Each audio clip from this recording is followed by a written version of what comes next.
colliding in the fall. Power conferences standing tall. NFL Sundays punishing the block. Tick-tock running down the gridiron clock. Players on the journey from the youth to the show. We break down the tape every single week, you know. From the Senior Bowl up to the NFL Combine. Every single prospect crossing the line. Playoff brackets locking, championship bound. The loudest network in the sports underground. Hear the battle cry call. Your direct feed for all that is football.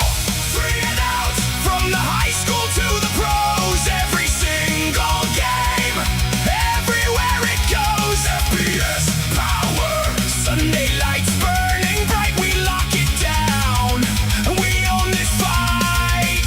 Three and out. Bowl season national championships. The draft board, the journey. We cover it all. Every level, every wing.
If that doesn't get you hyped up, I don't even know why you're a football fan. Ladies and gentlemen, welcome to 3 and Out, the season 11 premiere of 3 and Out right here on IE Sports Radio, your direct feed for all that is sports. Get loud, y'all. It is 7:10 a.m. here on the West Coast. I don't give a crap who I wake up because that's how it goes. Ladies and gentlemen, it's 10:10 on the East Coast. This man is joining us now for the first time. So happy. The sun's in my eyes. I don't even care right now. I'm so excited. Ladies and gentlemen, football season is back. Oh, my gosh. Thank you guys already jumping in the comments. We're already over 200 viewers in the first 4 minutes of the show. So I think it goes to show you how much that ref was sick, man. Get a sicker ref, get everybody going. People tune in. There it is. Right. But see, Mike, this is what happens. We got it. It's just about sick riffs. You know, screw it. That's what we got to do. Ladies and gentlemen, makes the show. Ladies and gentlemen, I'm Larry B. I am now joined by my dude, man, of course, as known over, my gosh, Teran, I did this show for what, maybe 3 years by myself. So this is 11 years. We're talking 8 years now with this guy right here, Teran Rodriguez. Good morning to you, sir. And now this guy being added. He's been all over IE Sports Radio like Teran. This guy's been on every show. He's hosted a few of his own. So again, the host of Set Point, the greatest volleyball show you'll ever hear, Teran Rodriguez, and the co-host of Ship-Ass Shenanigans, also here on IE Sports Radio with co-host Jess, one of the greatest, again, the greatest soccer show you'll ever hear. Why? Because IE Sports Radio, baby, the greatest you'll ever hear. Good morning, gentlemen. Good morning, gentlemen. How we doing? I'm thrilled to be on here, man. First time joining you guys on 3 and Out, man. Looking forward to the season. I like that. Seasons. I love that. Definitely going to be a fun season, man. Teran, how you been, brother? Long time no see since wait, where's that banner at? This was the last banner we displayed. Look at that. And here we are. Yeah, it has been a long time coming, but it feels good to talk some football with you. And welcome, Chill Mike. Welcome, Mike. No, thanks, Teran. Appreciate you, man. It's going to be a fun season, gentlemen, and I'm just so excited. You know what? We got to every year I do this too, and I'm happy I get to do this every year in person. Like I do this like one of the first things I do when we start off. Teran, you ready for the metal font? Let's do it. So, all right. So Teran's got a little slight bit of an echo. He's been working on that all morning. So poor guy, he'll get it. I promise. But you guys, these are week 1 mistakes. Week 0 mistakes are preseason mistakes. This is why we have these, right? Right, guys? You know what I mean? That's the only time week 0 is acceptable to me. Like in this scenario where you're like, if it's week 0, you're going through the kinks and all that stuff, then it's week 0. Okay, fine. Call it week 0 then. Otherwise, I'm going to hear it. I love it. It's exactly it, guys. 100%. Brian Francione jumping in. So, did Seattle win it all, or did 30 other teams? Wow. This is the. You know what, guys? This will be the first question. This will be. How about that? We'll start off with that. Brian, you just made your way a part of the show today, buddy. So, just so you guys know, 3 and Out has been completely revamped. We are really gonna have some fun this year with going through everything. Why? Because, well, I learned something over the years that we cover everything, but not everybody is always into everything. So, A, we're going to force them. I don't give a crap. Number 1. But number 2, I will say this. It's going to be so much intertwined. It's going to be a lot of fun. We're going to have all these great questions. And it's seriously going to be 4 quarters of football with all these questions. And these guys here, we're going to have ourselves our little Google randomizer here in a little bit. Oh, yeah.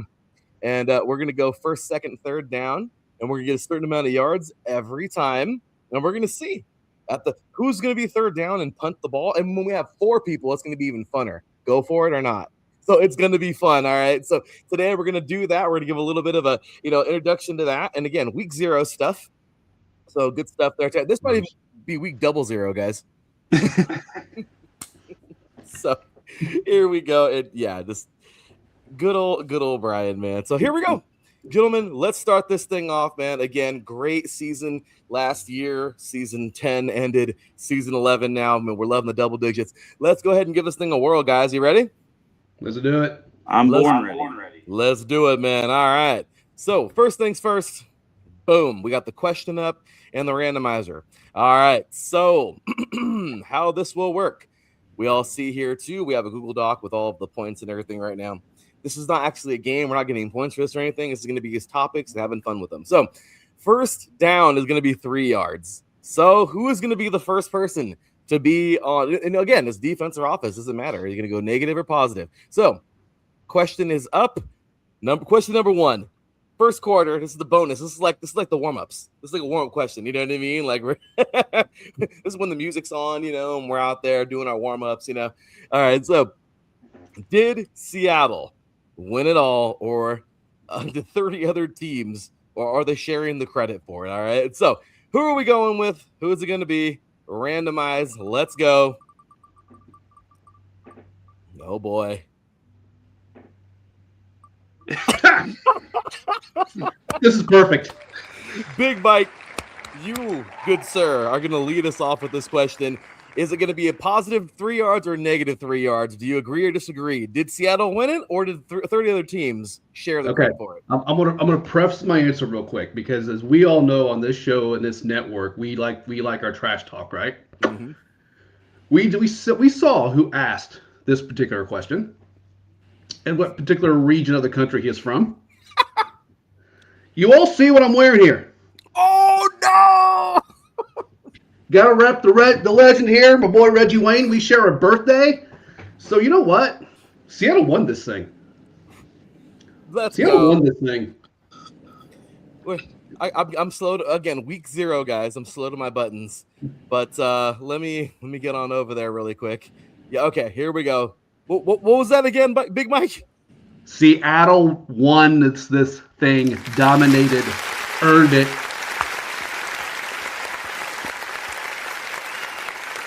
I won't say that there's mean beef between the Colts and the Patriots, but I also will say that there's mean beef between the Colts and the Patriots. So yep. I love that. Nope. So there we go. So 3 yards. That's it. So Big Mike is no. I'm going. This is actually. You know what? I'm sorry. He agreed with it. So what do you want to do? Is this a forward progress or backward? Is this offense or defense? You going negative 3 yards or are you going positive 3 yards? Oh, you know what? Right there, just because I brought up the good old rivalry and I get to trash talk my good buddy Brian, that should be a freaking 20-yard out route completion for a first down. That's what that should be right there. I love it. All right, so he's going fourth. Okay, Teran, let's go, man. Let's go ahead and put this back up here and see who's gonna go. Let's see who's next. All right, so it's gonna be Teran or I. Randomizer is up. Looks like it's gonna be me. There it is. Okay, cool. I'll take it. That means Teran's gonna have the final say. So here we go, guys. Did Seattle win it? Or did 30 other teams share the credit? Well, I get 4 yards. Big Mike is going 3 yards already. So it's fourth and 7. And well, guys, I'm going to make it 4th and 3 because I agree. Big Mike, they won that thing, man. Come on. Am I right? Come on. They won it. I'm sorry. I know. Look, let me just say this to make a really good point really quick before Teran goes. I'm not going to bring up the Tuck rule and the hate for the Patriots. This is not a Patriot-hating show. But I will say that in 2003, the Raiders were destroyed by the Buccaneers. And let me just tell you, it was nobody's fault but the Raiders. I'm sorry. Am I right? I'm sorry. Yeah. It is what it is. Qualcomm Stadium, last game played right down the street, right, Teran? Right here in San Diego. So down the 15 freeway or the 5, depending on which way you're going. But yeah, no, totally. So I'm there. I am there. So okay, next, and guys, please answer. Get your answers in there too. So it's third and 3.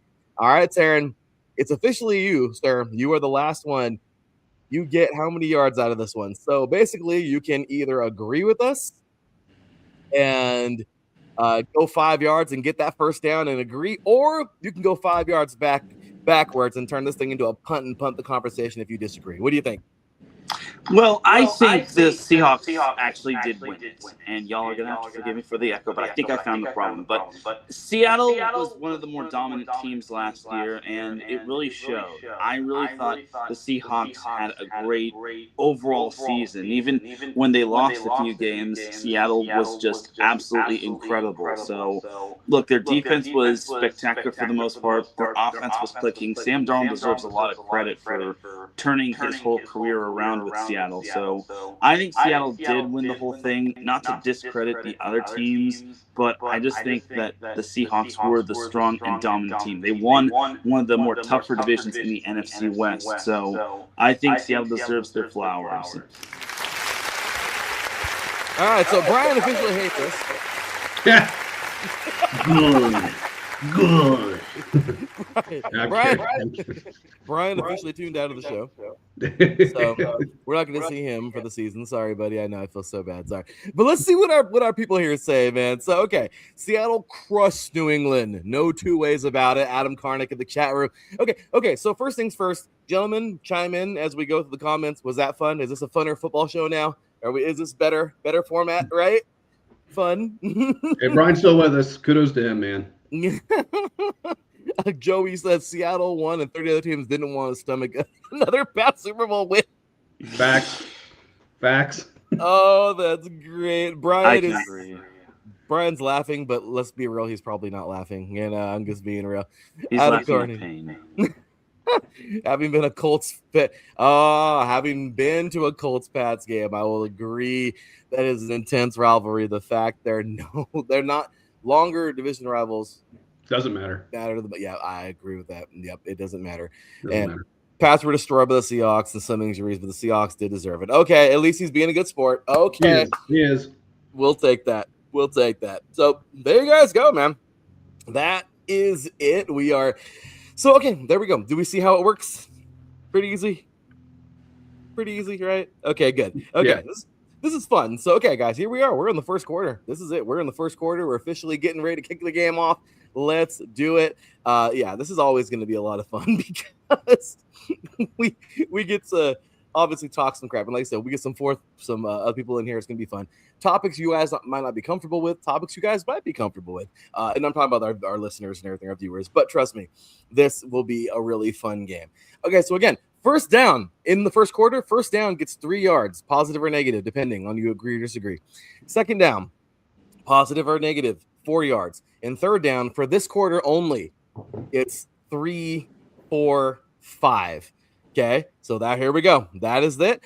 Everybody in the chat room, jump in, man. Tell us what you think. Let us know what your personal opinions, and let's do it. All right, guys. So kicking this thing off, man. I'm gonna have some fun little things, by the way. I'm working on some little videos to like play between the segments, like first quarter and all those little fun things. But here we go, guys. Question number 1.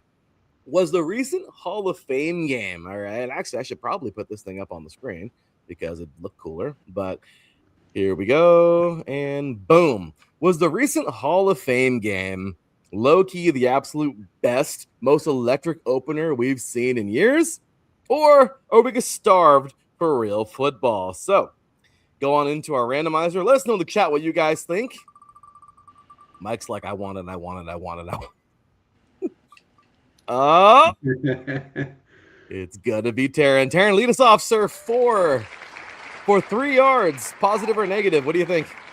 Well, what I'm hearing is that this was the best Hall of Fame game in most recent years, and it was better than last year's Super Bowl. And I actually agree. After the first quarter, everything was just clicking. Offense was just flying all over the place. And Haynes King and Carson Beck turned this whole thing into an ACC showdown, an extreme ACC showdown. And how fitting that Haynes King was able to run it in for the game-winning score. So for me, I think it was electric. It kept me on the edge of my seat, and I think that's the thrill that everyone wants to see. Now, is it better than a Super Bowl? Not really. It's still it's preseason football, but it was still electric. It was still fun, and you could agree with this in both ways. People were starved and hungry for actual football, but honestly, this was one of the more exciting Hall of Fame games out there. Got it. Teran, got to fix that echo. So do what you got to do. Well, I will fix it after the break, I promise. Was that? I'll fix it after the break, I promise. Okay, well, you can leave now and fix it and come back. We got to get that thing fixed. So, just kidding. Oh no, I just want to make sure because again, we're getting a lot of people in here, and I want to make sure, guys. This is really going well. Great points. So, Big Mike, let's see, man. Who's it going to be? Let's do it. Oh, whoopsies. For some reason, it didn't let Teran go. And it's Teran again, so that's my bad. We'll, again, that's a blip on my part, so my apologies, guys. Apparently, I didn't get rid of it. I closed it. All right, here we go. Big Mike. There we go. There it is. All right, here we go, guys. Oh, and it's me again. Wow, I'm like the second down dude today. So, there it is. Okay. Cool. All right, so I gotta say, honestly, guys, this really was like I didn't fall asleep during this game. I actually enjoyed this game. That's a plus. It was a good one. Like I love this. I love the game. It's fun. I enjoy the Hall of Fame game. Hats off to the Hall of Famers, by the way. Much deserved. Gosh dang it, Larry Fitzgerald, man. Oh my gosh, like, I want him to have a ring so freaking bad. He deserved it. But sure. It just goes to show you how loyal. That man is so freaking loyal. I mean, you can't get more loyal. Okay. It sucks. I hate the fact they didn't get a ring, but he got a gold jacket. But again, everybody, all the Hall of Famers, congratulations. But I got to go with that. I definitely agree with Teran. I think it was actually a really good game, and it was pretty fun. I enjoyed it. So, all right, 3rd and 3, Big Mike. Are we gonna take this thing back and punt this thing? Are we overreacting, or are you gonna go with that? Get that first down? No, we're going to get the first down here because that's just what we do. But no, I think compare these Hall of Fame games to past games, right? This was fun. This was entertaining. Mm-hmm. Yeah, was this the best rosters for each team out there on the field? No, who cares? That's part of it. It's preseason. Mm-hmm. So it was entertaining. I didn't get to watch it entirely, but I did catch up on it after the fact. So like this was fun to watch. But to Teran's point earlier, we're starved for football. Yeah. Right. So that just amps it up even more. because you could probably have taken that game and been 20-17 or something like that, and people have been like, "Oh, that's fun, all right. The football's back. Let's go." So true. both are true. I mean, it was an entertaining game, and yes, we're all star for football. That's what makes football so great because you have that off season to the point it's like you're missing it, you're craving it, and then it's back and everybody's on cloud nine. So it is so cool, man. I love it. And Adam says here, yeah, it may have been the best Hall of Fame game, but still any SEC school would have given the rosters over there. Oh my gosh. Yeah, well, considering the fact that they were SEC rosters at that point in time playing on the field. So, I mean, agreed. Great stuff there. Yeah, so definitely enjoyed it, guys. That was a lot of fun. So great stuff there. Great game.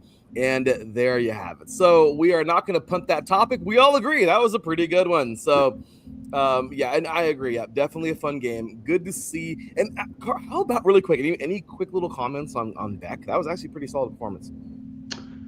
100%. And I thought, look, I mean, Joey's not going to like this comment, but we thought time we really saw him, right, was national championship game. Yeah. And he got impatient there at the very, very end, and it cost him. He did. I thought he was playing a pretty good clip in that second half, especially. I thought so. He showed some glimpses, even in Miami. So it was good to see him out there performing at a solid level. Agreed. Totally agreed. So, all right, guys, into this next question, man. Let's do it. We have ourselves another one. So it's the second question here of the first quarter. We got a few more to go. These go pretty quick. So again, the fun part too is this show actually will go a little faster, and it's more fun because we get more good points in with all football. So here we go, guys. Next question is going to have to scroll because it's a long one. But with Braxton Jones dealing with a camp injury, okay, which sucks, after locking down the lead tackle spot, okay, and Kieran, and I always butcher his name. Okay, Amadiki, I believe, stepping up. Yes or no? Will the Bears offensive line, this is for you, Adam, will the Bears offensive line hold up well enough to keep Caleb Williams upright through September? And the reason why I asked this is a solid question because the Bears are actually looking like an actual football team right now. But they're under a freaking microscope, and Caleb Williams under a microscope. The hog mollies in front of him, they're also under a microscope. And without him there, without any of those big boys there, I feel like they're screwed. As easy as they're good. So, I could already fit. Okay, there we go. What? Gaji. Gaji. Okay, hey. We got it. All right, guys, here we go. Let's see it. Let's throw the wheel up here and have some fun with it. What do we got? Come on. And it's going to be Teran. All right, sir. What do you think? I think the Bears will be fine in terms of their offensive line. Caleb Williams, remember, he can run. He uses his legs really well. And look, it's a tough blow. And trust me, my team was decimated in terms of the offensive line. But I think the Bears will be fine in terms of their offensive line. I think Caleb Williams will have to adjust on the fly, but he's young. He's gotten out of pickles in the past in terms of avoiding the sack and all that sort of thing. So for me, I think this is a tough blow, but hopefully it's not a bad blow for them. So give me yes. All right, so Teran's got that. I mean, I just have the feeling we're just like kind of just rotating like with the same question. Like it's kind of funny. Like so Teran starts off with a 3. So there we go, Teran plus 3. So 2nd and 7. Let's see. All right, Big Mike, you ready, buddy? Let's see who we got here. And right to me. Look at that. So I will tell you, okay. I will tell you 1,000 times over. This. I know I sound like a jerk right now. But Teran's going positive here, right, Teran? You're going very positive. Teran says, no matter what, I'm sorry, but I know, here we go again, time to be a jerk, but he needs his 5 dudes. Okay, so I really hope Omagaji is really good. I'm gonna sound a little negative, but I'm also gonna be positive in this one because honestly, I've been so negative with the Bears for over the years. I'm actually going to be positive, you guys. I know it sounds like the positive show right now, but I'm going to avoid that. And 3rd and 3, here we go. All right, Big Mike, are you gonna get a big sack and take it backwards and say yes or no? Or are you gonna say yes? What do you got? I think the Bears are going to be okay here. I understand the concern. It's a bummer, but I do think we touched about this earlier. Caleb Williams showed last year, in my eyes, taking that step forward to improvise. He made some plays kind of out of nowhere, and which is almost unheard of to hear of a Chicago Bears quarterback doing if you look at their history. Yeah. But I think between his improvisation and what Ben Johnson is going to devise, I think they're going to be okay. And then you look at their schedule to start the season. I mean, you got Panthers, probably improved, but are they going to scare you? You know, Vikings, we don't know what we got with the Vikings. Who the hell's throwing the ball? And of course, you have the Eagles. Okay, that could be a tough one. And then after that, 1st of October, you got the Jets. Yeah. So I mean, you could see this team at 3-1, even with being baked up front. So that's why I think they're going to be okay. First downs all day. Man, this is an offensive game, guys. This is but good stuff. You know what? I like it. Good questions early. Good stuff there. Okay, guys. Well, let's see what our Bears fan had to say here. Well, first things first, the Iceman had a great play in divisional. Yeah, absolutely. Yeah, I remember that. So, okay. Adam Karnick, LT, is the biggest offensive question mark, no doubt. I have, I have that the coaching staff will devise a way to keep things rolling. And you know what? Again, I think we all agree with that. I want to be negative because, again, you need your 5 dudes. Yeah, you need them all. Absolutely. But hey, you know what? I feel Caleb Williams is actually to the point to where he's actually good enough to make it happen. If Peyton Manning, which of course that's going a little way higher, Peyton Manning needed his 5 big boys, but if somebody was out, he'll put in the extra effort to make it happen no matter what. You know what I mean? Like that's the no matter what, you know. So, all right, guys, let's move it along here. Next question. We're almost done, man. We got 2 questions left in the first quarter. All right. This one's going to be fun. You get ready for this one, guys. Here we go. All right. Deshaun Watson. Crap. That's a name we haven't heard in a while. Who picked this topic?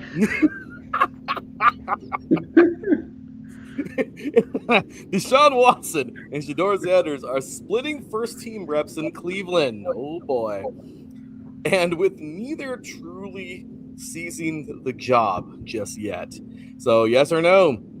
Does Cleveland have to name Sanders the Week 1 starter just to inject some life into a struggling offense? I'm sorry, that's a jerk question, but I don't really give a crap. So here we go. Who's going to answer first? It's going to be... Oh, my God. This show is already fun because of this damn thing. Teran, start us off, buddy. Well, whoever thought of that question, you really cooked. But no, they don't have to name Sanders as the starter just because they're paying Deshaun Watson a lot of money and he deserves his shot. I know it's been tough for him not being able to play a full season, but they need to Deshaun Watson needs to actually earn his money just because he's getting paid all that money and just to sit on his butt and rehab for injury. So Watson here has got to get off his butt and prove to everyone that he was the quarterback that he was in Houston. Otherwise, the Browns will make this whole Deshaun Watson trade a complete disaster. So, no, they don't have to name Sanders as the starter, but they also have to motivate Watson in order to make him earn his money and not make the whole Deshaun Watson trade a whole bust. I like it. Okay, so you're going negative in this one. Yep, that's right. So Teran's going back 3. So it was 1st and 10, guys. Now it is officially 2nd and 13. And you know what?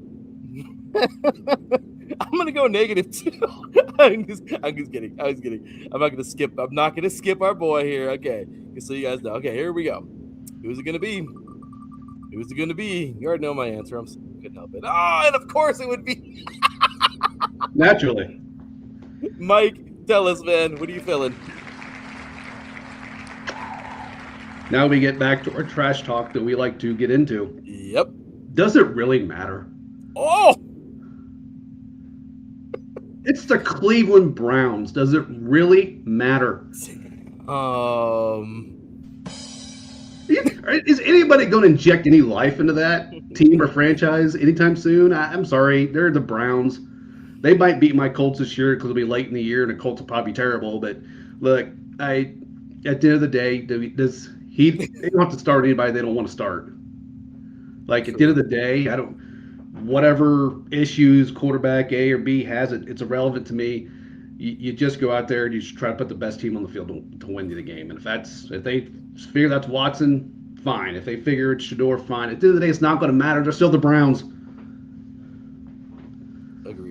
Agreed. And you know what? It's really sad. So it's what is that now? Oh my gosh, we've already lost 5 yards. So it's 3rd and 15. And yeah, I'm just going backwards for a freaking wait. No, I'm sorry. Yeah, it's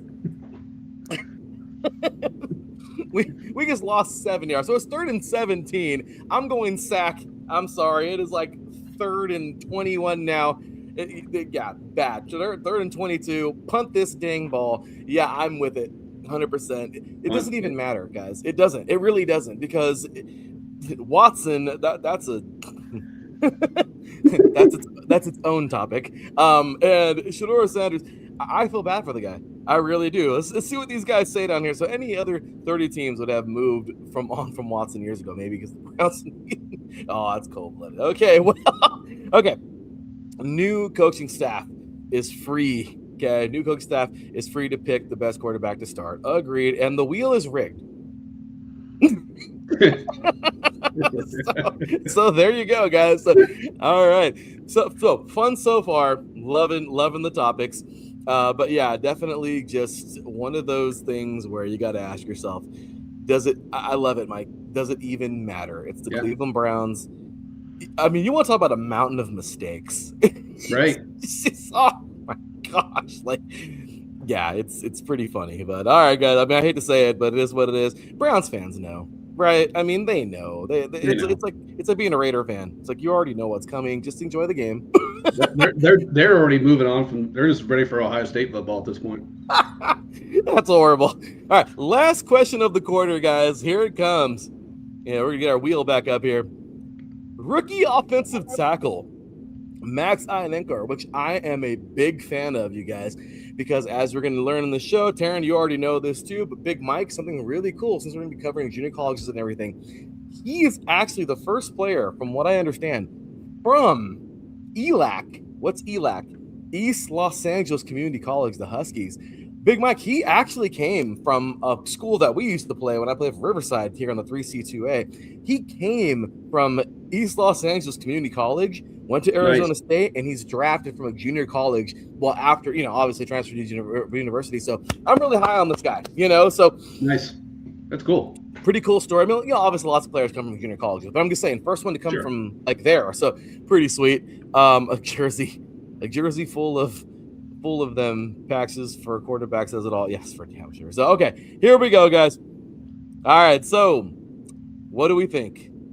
Rookie offensive tackle Mike Inenkar stood tall against TJ Watt and Alex Heisman. And I've seen this. I've been watching training camp a lot. So once the pads came on, yes or no, is Inenkar locked in as a week 1 starter after winning physical battles in camp? And again, this guy, well, I'm going to say it in my comments, but again, so just remember where he came from. Here he is now in camp with the Steelers. Let's get our wheel back up and let's see what we think, guys. Here we go. Any Steeler fans in the house? Let's see. Look who's leading it. You can't script this. No, the you wheel can't. is rigged. I'm sorry. Damn Google. All right, Teran, lead us off. Well, I think it's a good, promising sign for him, but you need to see more from a player in training camp. Just because he has one good day doesn't mean he's a week one starter. For now, it's a yes. I mean, it's an impressive start to the resume, but I want to see more out of him. I want to see him have consistent good days, just because one good day doesn't really guarantee you a spot. You have to have multiple good days. It's like a puzzle. You have to have the entire pieces instead of just one piece. So I think for now, we can pencil him as a week one starter just because you have to put the best product on the field. But you just can't get too high, but you also can't get too low on a player. Agreed. Nope, totally agree. And we have our Steelers fan here, by the way. Ralph Calise jumping in the perfect time. He's actually probably at training camp when this was happening. He was in Latrobe, which is pretty cool. So good morning. Good morning, guys. How are you? Well, good morning, Ralph Calise. All right, y'all. Well, there we have it. I agree. So there you go, Teran. So, okay, so wait, you said he's still got to prove himself. So we're going negative yards. All right, guys. You still got to prove himself? Or is he a starter? What do you think? Teran? I'll give it. Can I just be neutral? I'm kidding. Let's say no gain. Teran wants to be neutral. You know what? We'll let him have it. 2nd and 10. Second and 10. Incomplete pass. 2nd and 10. Teran doesn't want to pick this one. That's okay. So again, guys, remember, Max Heinecker standing tall against TJ Watt and Alex Heisman. Let's see. How can, I don't know. I mean, do we think that translates into the starter? So let's do it. Next wheel spin. Let's see it. It's going to be Mike this time. I love it. All right, Mike, let us know. All right, let's have a little bit of fun with this, right? I'm going to go a little more positive. I think, to Teran's point, it can't just be one showing, right? Because sun shines on a dog's backside every now and then anyway, right? Mm-hmm. But if that's not a fluke, goes out a few more times and just show it and kind of have some physical dominance and against those players, are you kidding me? Like, that happens, it's going to be an absolute no-brainer to me. So, granted, it can't just be 1 or 2 practices. But you get a few under your belt and that continues, then yes, he's going to be your guy. I agree. I think so as well. And yeah, I mean, I will literally pay the kid to let the first Falcons speed rusher through and just destroy Aaron Rodgers. Oh my gosh. I think a lot of people would agree with that. That's sad. You stand there. Here, here's what we're gonna do. You stand. Okay, so fun fact in high school. Oh my gosh. Our offensive coordinator one time was really angry at our quarterback because he wouldn't listen. And oh my gosh, I'll never forget this. Offensive coordinator, okay, the offensive coordinator, not defense coordinator, comes over to our huddle when we're in the defense, and he was like, "Hey," and then our coach too was like, "What the hell are you doing here?" You know, he was like, "Hey, I told the offensive line to all pull to the left." Every offensive line is pulling to the left. Every one of you, slant left. And our defense coordinator was like, all right, I get, oh my gosh. They literally just ran out of the way. We had oh my God, we lit that guy up so bad. I felt so bad. But this is kind of funny. So I don't know. I'm just saying, is this what you're talking about here, Adam? Want us to move out of the way and let him get a good shot? But yeah, no, I completely agree. But Teran threw it out of bounds. Yes, he did. Adam just made Aaron Rodgers on the Bears. Oh my God, he's just mad that Aaron Rodgers is on the Bears. I mean, I'm sorry, isn't on the Bears. So yeah, I mean, is what it is. Rodgers was the former owner of the Bears. He's not wrong. I love this show. Oh my gosh. Well, since I am the last one up, I will end with a little positive. I you know what? I like that. It was 2nd and 10. He was neutral. Teran was neutral. Mike, you did go with some positivity, so he gained 4 yards. 3rd and 6. You know what? I'm going to say I only get 5 yards for 3rd down, so it would be 3rd and 1. I say 3rd and 1 and go for it. This is what I'm talking about. We need to go. Why not? This is a great top. Just go for it. You have this guy here. He's battle tested. Let me just say this, everybody. the 3C2A college system is not the NJCAA. When I got to my university as a 3C2A player, I talked to some guys that came from other schools from the NJCAA, and we were talking one time, just small talk, you're BS with your teammates during lunch or whatever, between classes. These fools were telling me, "Oh yeah, man, back in my dorm and whatever." Dorm? Like, you're a junior transfer too, right? And they're like, "Yeah." And I was like, "How the hell did you have a dorm last year?" Like, oh, well, where I played, and one of my buddies came from Dog City, in Kansas. Oh my gosh. I was like, "What do you mean?" He's like, "Yeah, dude, we got room and board and everything." I was like, "You're freaking serious? You got room and board?" And he's like, "Yeah." I took a deep dive and found out that NJCAA colleges actually get scholarships and room and board at the junior college level. Yeah, not what you get in the 3C2A. 3C2A, it's like you fend for yourself. Right. You just come play football. That's all you do. Yep. You don't get a scholarship. I knew a dude who worked. One of my teammates, man, love him to death. Mike V, hope you're doing well, buddy. But this guy would get up in the morning around 7 o'clock, get to school, have classes from 8 to about 12 or 1, eat lunch, sleep in his car till practice. 3 o'clock, or actually try to do some homework actually in the library. We all used to go up there. Go to freaking practice from 3 to 6. After that, go shower in the locker room, go to work at a factory from like 8 to like 4 in the morning, get home around 5 and sleep for 2 hours and do it again, and then play games on Saturdays. Yeah, because we didn't get no money, guys. You know what I mean? Like, right. And he had to keep his apartment. He didn't have nobody. And I'm like, I respected that guy. And he was a little bit older than us too. You know what I mean?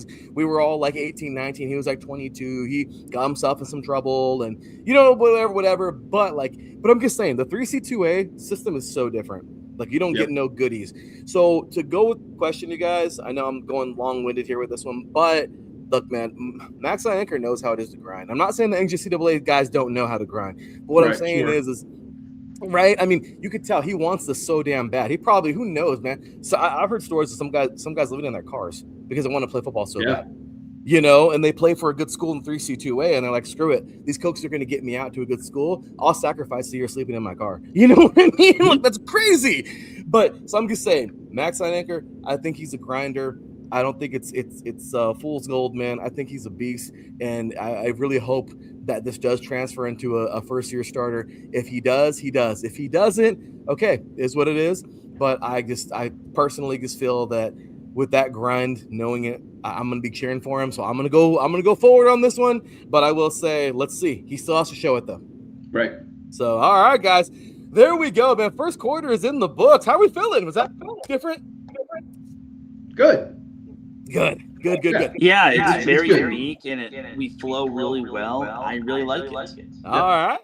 Well, with that said, you guys, we take ourselves a quick break. It's about a minute and a half. When we come back, we're jumping into the second quarter. We'll start going a little bit faster now that we're getting it and picking it up. Chat room, keep it going. Everyone keep jumping in, man. This is a fun one. Here we go, guys. You are watching 3 and Out, Season 11 Kickoff right here on IE Sports Radio. Your direct feed for all the IE Sports. We'll be right back after this.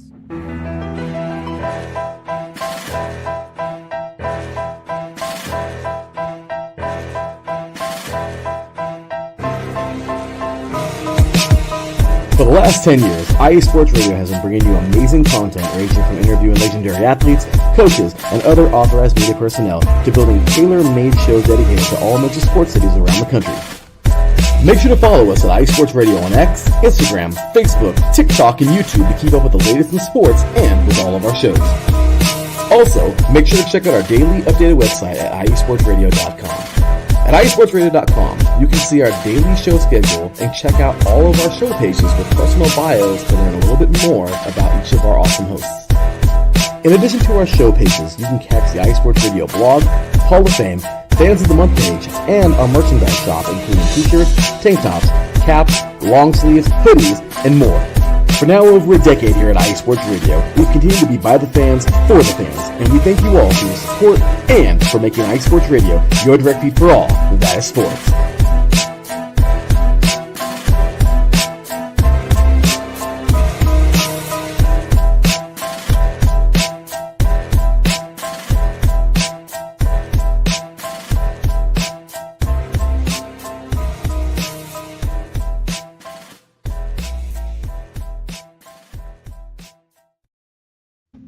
Welcome back to 3 and Out right here on iSports Radio, your direct feed for all that is sports. First quarter in the books. Make sure you find us down there, all that fun stuff.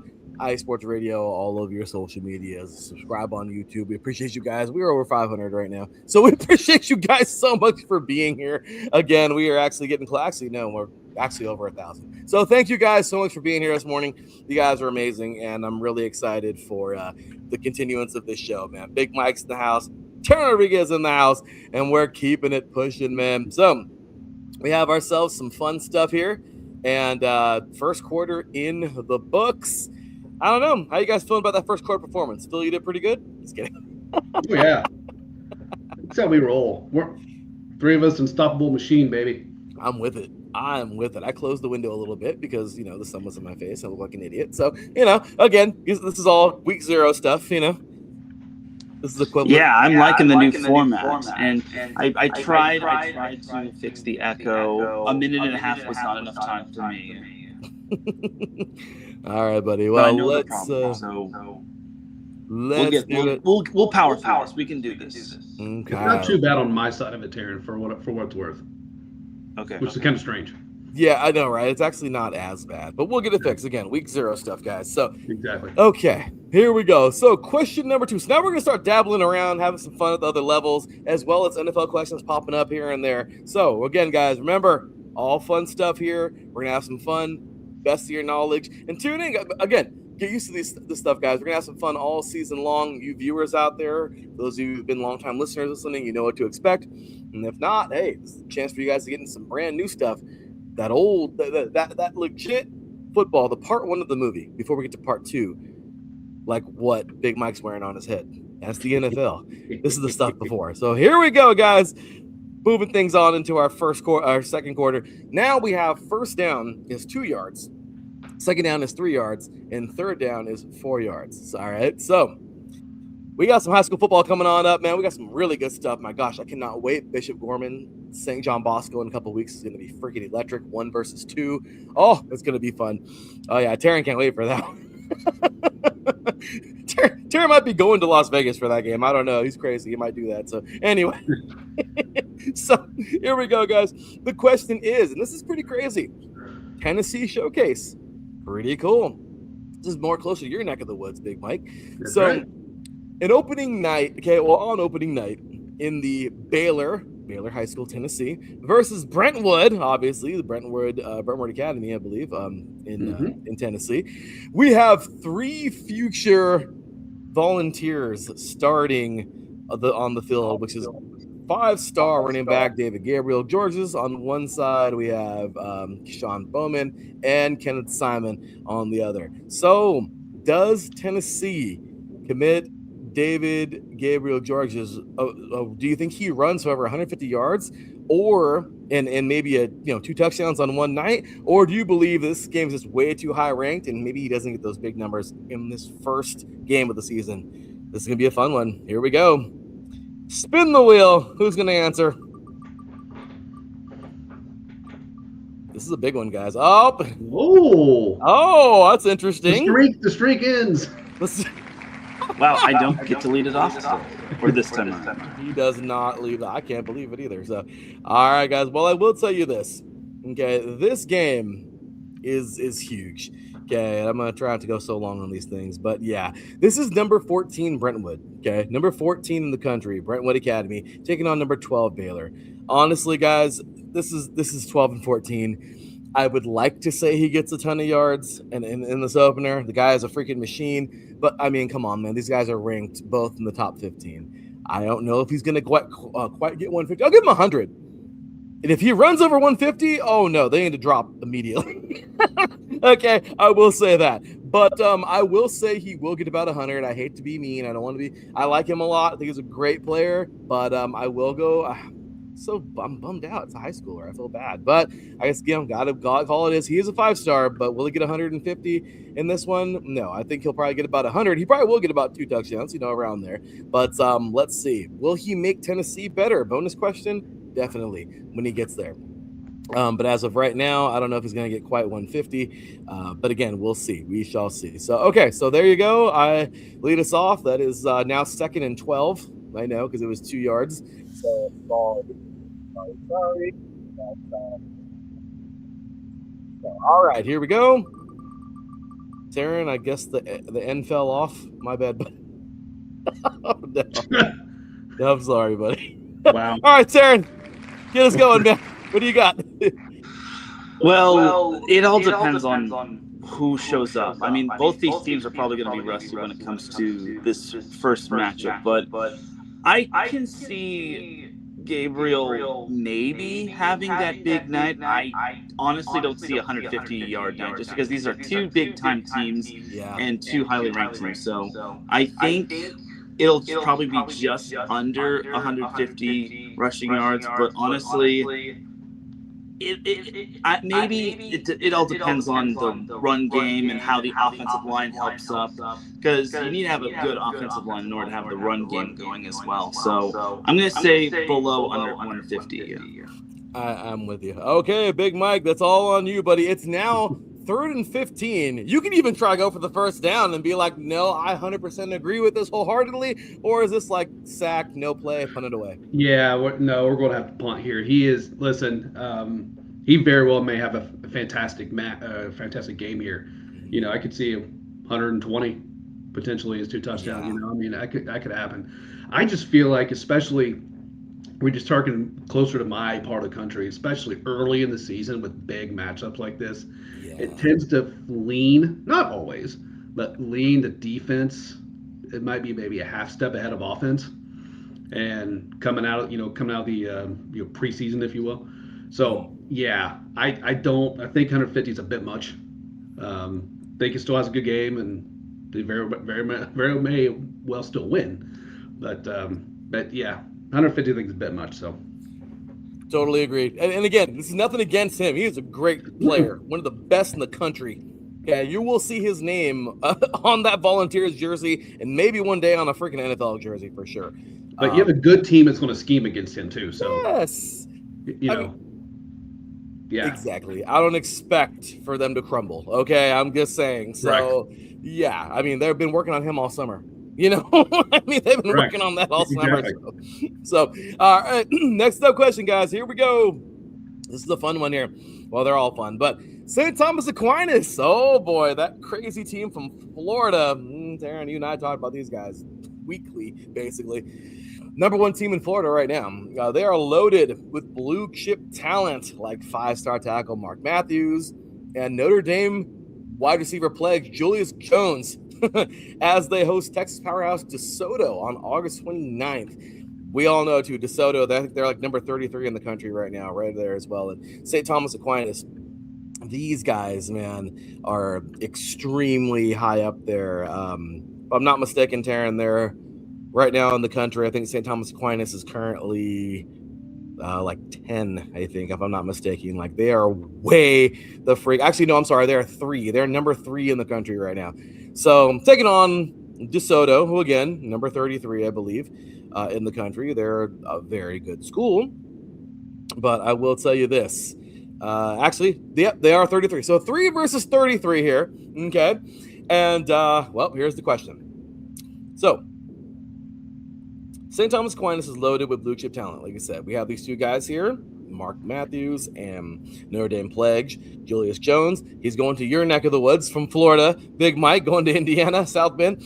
So as they host Texas powerhouse DeSoto on the 29th, yes or no, okay, does St. Thomas Aquinas hold DeSoto to under 20 points? Number 1 team in Florida, but some people say Texas football is different football. This is one of the best teams in Texas, not the best team in Texas. Do they? Okay, again, everybody listening, and our viewers out there, does St. Thomas Aquinas hold DeSoto to under 20? Ooh, that's gonna be fun! All right, I can't wait for this one. So here we go, guys. Let's get that little wheel going and do this. Mike. Maybe. Oh! The streak is back. The streak is back. De La Salle is back. I was like, when the game stands tall. If he's getting all right, Teran, start us off, buddy. Is that a yay or a nay? I know. You know what? DeSoto's number 33 in the nation, while Aquinas is number 3. Sure, I think so, but something tells me DeSoto's not going to make it easy. I think DeSoto's defense could even make this a grinded-out game, but St. Thomas Aquinas is just too stacked across the board. So I think St. Thomas Aquinas does hold DeSoto to under 20 points at home. I think so. Well, okay, well, I'm going to go by on that, but good stuff there, Teran. I know, sorry. Good stuff. Good stuff. I remember. I got it. This is the turns thing. So I know, again, week 0. Here we go. All right. So good stuff. I like it. Good stuff. So Teran is going to go. He does think, so positive there. He does think that they're going to hold them. So, okay, Teran, that's 2nd and 8. So here we go. Let's see. Who's it going to be? Let's see. Big Mike. There we go, baby. There we go. What do you think? What do you got? got? I'm gonna go with it. I'm gonna stick with my original point from the last topic, and the fact that I feel like starting off the season, defense a lot of times, again, not always, comes up just a little, maybe a half step ahead of offense. So, in this case, and then we talked about the stacked rosters. Yeah, I'm with Teran. I think they can definitely do this. I'm with you too. And again, I'm just going to go piggyback off of it all. I know we're all going boom, boom, boom, but it's the truth, guys. Again, especially with high school football, totally. So there it is. That's 3 yards. Yeah, we're our first down. Yeah, it would be 3rd and 1. And yeah, we're definitely going for it there. I completely agree. So great topic there. And I think so. St. Thomas Aquinas is number 3 for a reason. They're number 3 for a reason, and they're damn good. Florida, they're Division I state champs over there. They send off talent every single year. These guys are amazing. So we're going to talk a lot about these guys coming up this year, okay? But great stuff so far. Let's get into our next question, man. So out west in California – whoopsies. Whoopsies. Wrong question for earlier. So out west in Arizona, we have another one that says out west in California later, but out west in Arizona, Chandler's Oregon-bound quarterback, Will Menzel, takes on Basha's Texas-bound running back, Noah Roberts. Yes or no? Will Chandler air it out for more passing yards against Basha's defense? So what do you think? I mean, do you think I know this kind of gets in there, but what do you guys think? I mean, I know he's just kind of in there for, but the question was supposed to read basically, who do you think has more yards on whose defense? Because again, these guys are they're ready. They're both committed. They're both in. So we got one dude heading to Oregon, one dude headed to Texas. Who gets more yards against whose defense? Why do you think? Well, here we go. Let's get Teran back in there and spell his name right this time. All right, here we go, guys.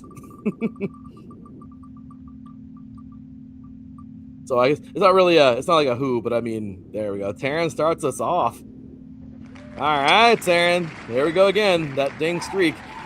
But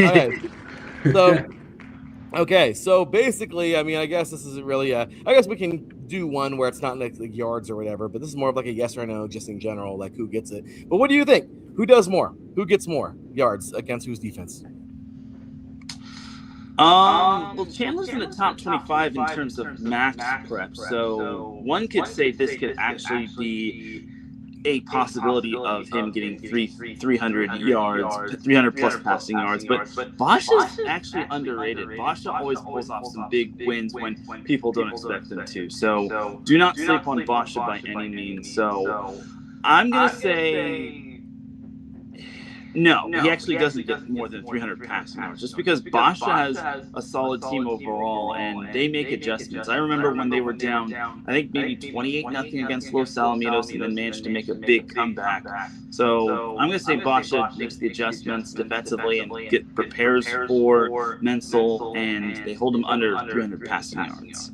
Okay, there you go. Again, dude is really good. I mean, he's got some receivers. So let's see. Okay, so I'll take that. So he says no. Let's see. Who will it be? Oh my gosh. Would you look at that? Would you look at that? Okay, I'm gonna be a little optimistic here. And this guy's really good, man. And Chandler has put out some absolute freaks of nature. Bosch is amazing. They really are. But I'm just going to be optimistic here for this young man. I think Menzel does it. I think he could actually get over 300. They're well oiled, man. This guy, he's coming out. The kid is freaking slinging it everywhere. I think he'd actually get this feat. So there we go. Positive there. Couple yards positive. So now, I mean, where are we at? So backwards 2, forward 3. So it's the 3rd and 9. All right, so let's see it. Big Mike, take us home. What do you got? Well, I'm going to, I'm gonna stay consistent. I'm gonna stay consistent with all this. Defense will be ready. Will he get 300 over? I don't think so. Doesn't mean he doesn't get 285. Solid. You know what I'm saying? Solid. No, I mean, it doesn't mean they don't win the game. He has 285 and 3 touchdowns. But 300 is a big number. And that he'll get probably later in the year for sure. So I'll just say in this case, not quite. Probably has a good showing, but I don't know if he gets 300. Agreed. No. Okay, cool. Okay, well, pump the topic. Respectable answer. Respectable answer, though. All right, next question up.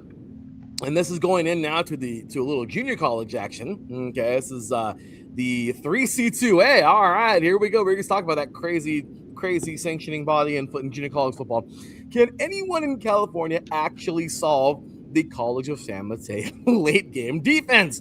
Or are the Bulldogs primed to pull off the first 3C2A state title three-peat since College of San Francisco's legendary run, and that was years back? So what are we thinking? These guys, and just to give you a little something, I mean, I will pull this up right now because I have it right here on my notes on my phone. Guys, since 2019, that season in December, okay? So looking at the 3C2A championship, Riverside defeated San Mateo that year 31-14. The very next year, the COVID year, no one, they didn't play. It was canceled. Very next year in 2021, it was San Francisco defeating Riverside 22-19. In 2022, guess who? San Mateo, and I was so embarrassed. San Mateo destroyed Riverside 55-0 the national championship. The very next year in 2023, Riverside defeated San Mateo 24-21, got the revenge game. Coach Kraft, that was his last championship before he retired for Riverside, and his son took over now. And 2024, San Mateo defeated Mount San Antonio 43-11. Just last year, San Mateo, again, defeated Golden West on one of the dumbest calls I think I've ever seen from anybody going for it. Golden West, I don't know why would you do that. Anyway, San Mateo hold off a freaking furious comeback to defeat Golden West 28-27. So they've won some, they've lost some, but what you see is they're always in the damn game, like almost all the time. And this is it. They've won 2. Can they pull off that 3-piece? So it's a little bit of background there. Let's see it, guys. Let's get the wheel going and see what you guys think. Jesus. Here we go again. All right, Teran, start us off, buddy. Yes, I think someone will answer San Mateo's call. I think it's only a matter of time before San Mateo's world comes crumbling down. Because Golden West, look, if Golden West completes that call on going for 2, then Golden West is praised as a bold and genius team. But unfortunately, it just belly flopped. So I think eventually, and you have to remember that junior college is so finicky. Just because players come and go, and then players sometimes stay, and after 1 year, I think there will be a time where San Mateo eventually gets solved, and I think this year is that year when it comes to the Southern California section, because you got a lot of good teams like Golden West on the rise. Saddleback's obviously going to load up. Mount Sac is going to be good. I hope for your sake, Larry, Riverside is able to get back on its high horse. So I think, yes, someone will solve San Mateo. All right, 2nd and 12. He is going backwards on those guys. Says, nope, that legacy's not happening. Sorry. All right, here we go. Big Mike. Let's see. It looks like it is going to be Big Mike. All right, Big Mike. We're going forward or backward here. What do you got? I think I'm with Teran on this, man. Oh, Yeah. I don't. I think someone gets it figured out. It's just things like that. They come to an end. yeah. They just do. And for a hook or crook or whatever it is, it's just hard to maintain that. I am so with it. Now, you know what? They're a hell of a dynasty, and I'm just out now. Yeah. I'm going last. But yeah, I think the same thing too. Punt the ball. But I'm not even going to say it was a sack. Don't even care about the yards. It was over. It's the truth. I love them. I think. Well, I don't. I actually hate them because they were rivals, and they're But I will tell you, they've done an amazing job being in and around. And again, I mean, it's just what a freaking feat. These guys have been on one right now, and it has been a special run. And is it over? No, definitely not over. No, by all means, these guys will be back. As you see, they do not go away. All right, but when it comes to it, though, man, I mean, just big shout out to this entire organization. They've done wonders over there in San Mateo. And again, I mean, don't forget, guys like Julian Edelman came from San Mateo. Okay, you know what I mean? Like this has been huge. So yeah, they'll be figured out. Yes, but at the same time, I don't know. They will be figured out. Probably this year. I don't know if they'll get the three-peat, but I know they'll be back somewhere right around there. So big shout out to Tim Tulloch, though, the coach.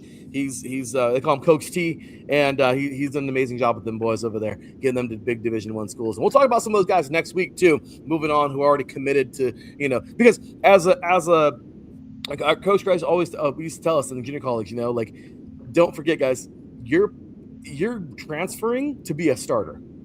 What university in their right mind is going to transfer you to be like a red shirt? You are trying, right? This is an answer now. This is like drafting or free agency, basically. Like you are going to play. You're a junior. If you would be in their system for 2 years already, you'd be playing this year. So they're expecting for you to transfer and to be a starter now. So I mean, I'm just saying, Coach T definitely installs that in his players. And they know that they're going to, they're playing to be starters now. So, all right, last one of the second quarter, guys. Here we go. Second quarter coming to an end, but almost close to halftime now. So, our Iowa Western, okay, this is an NJCAA question here. Oh, yeah, these are some bad boys here. The Reavers, and the Blue Dragons, man. So, our Iowa Western and Hutchinson currently locked in the greatest dual superpower arms race in JUCO football history. And the September 26th at Gowan Stadium, because Teran, they have to play every year in the freaking right. It wouldn't be the season without these guys playing once in the regular season.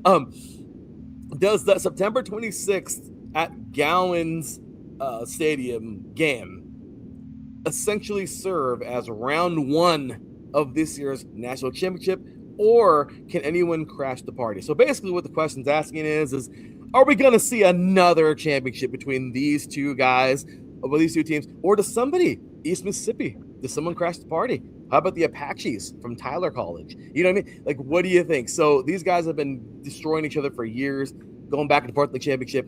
Let's see. So I want to hear from you guys. Let's throw Teran's name back up here and spin it away. Let's do it. Gee, I wonder what'll happen. I know, right? I wonder who it is. Oh my gosh! I'll take it. What? I'll take it. And I hate to say this.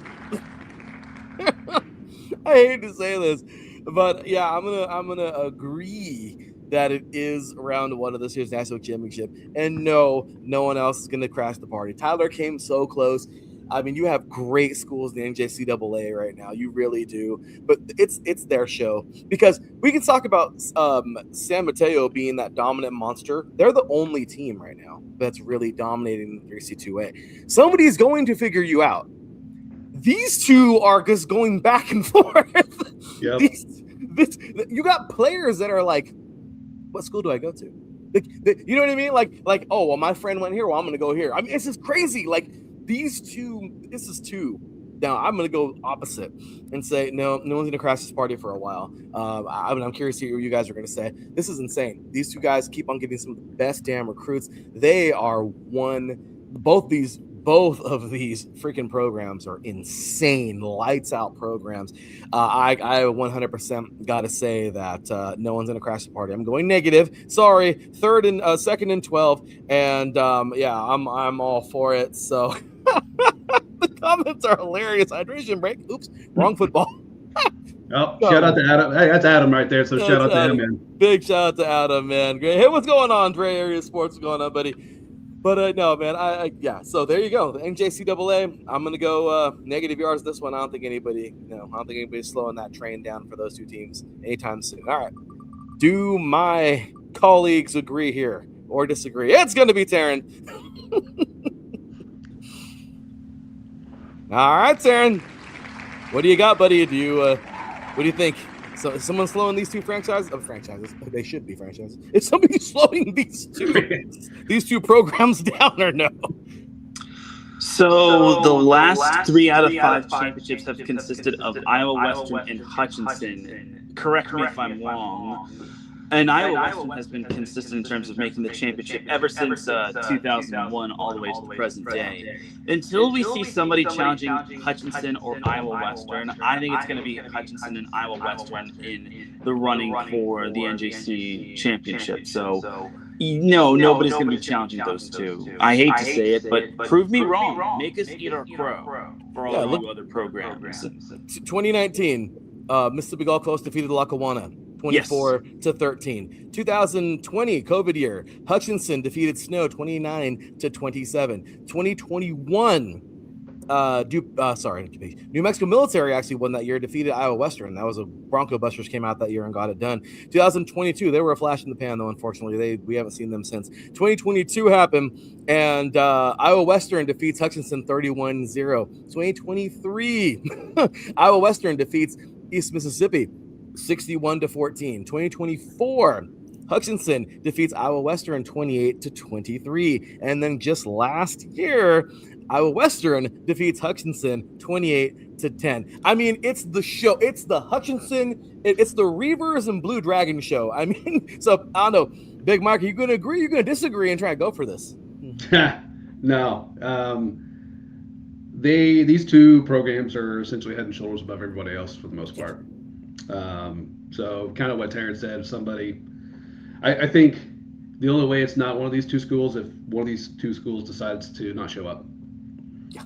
I mean, they would have to beat themselves in my eyes. So no, it's their show, it's their world. Let's see somebody step up. But until then, no.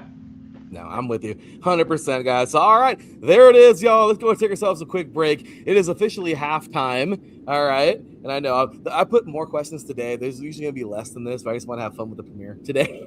Put some good questions out there. But, all right, guys, take ourselves a quick break. When we come back, man, we're going to finish out the third and fourth quarter. They'll be a little quicker and have ourselves some fun moving forward, man. So hopefully you're enjoying it. This is the 3 and Out Season 11 kickoff right here on IE Sports Radio. Your direct feed for all that sports. Be right back after this.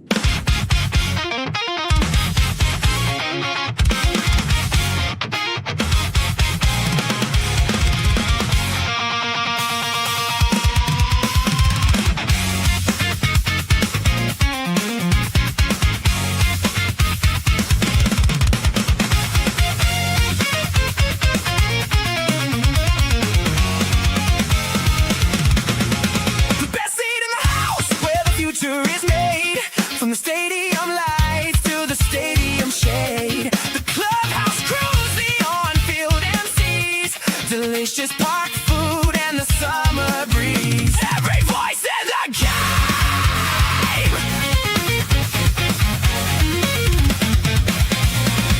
Catch dirt and diamonds every single week. The California League coverage that you'll seek with Larry B and Freddie B running the show.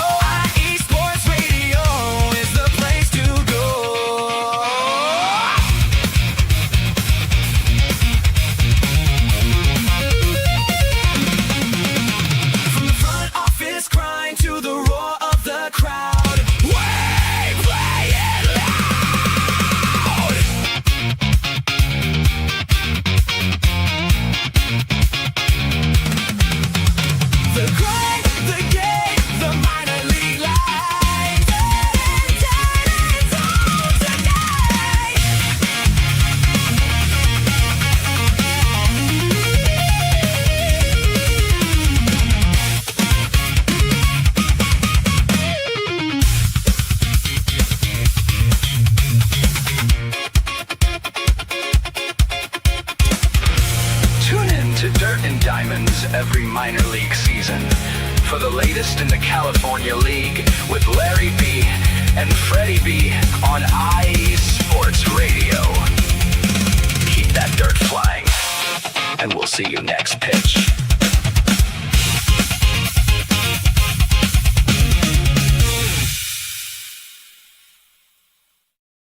Welcome back to 3 and Out right here on IE Sports Radio, your direct feed for all that is sports, a little halftime show for you, Kicks, Dirt, and Diamonds every single week.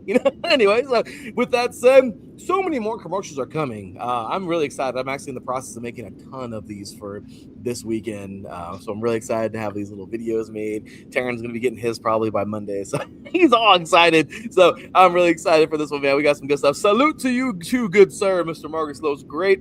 All right, guys, so we're having some fun here. We got we're just moving along into our show, and again, totally different format here on IE Sport on 3 and Out now. So here we go, guys. Third quarter has officially begun, and well, let's do it, man. We've had some fun in the first half, talking everything, man. Again, we've been junior college, high school, we've been in the NFL, obviously, so having fun with that. So third quarter is here, and let's get on into that first question back, guys. So, all right. So we're going to go ahead and run back a little bit to the NJCAA. There's a quick little story here. This one's crazy, guys. This one is nuts. NJCAA has a Division III. They don't have Division II because Division II is partial scholarship, and they can't do that. So they just go from D1 to D3. So, Teran, you knew I was going to ask this at some point today. All right, Big Mike, this is crazy, man. Here we go. So again, first down now is only worth 1 yard. Oh, yeah. Second down is worth 3, and third down is worth 5 now. Oh, yeah. So let's find out who's doing what now. All right, so here it goes, guys. The College of DuPage has captured a historic 5-peat. Yeah, they've just won 5 championships in a row. No big deal, right? So they're not bad. Not bad. I think they're okay. So they're an okay team. So accounting for every football title in school history.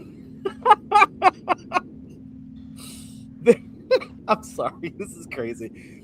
Their first championship was, 5 years ago, and they haven't stopped winning championships since. So, yes or no? Does anyone in the NJCAA D3 landscape have the roster depth to stop their marks to a 6th straight title? Let's spin that wheel.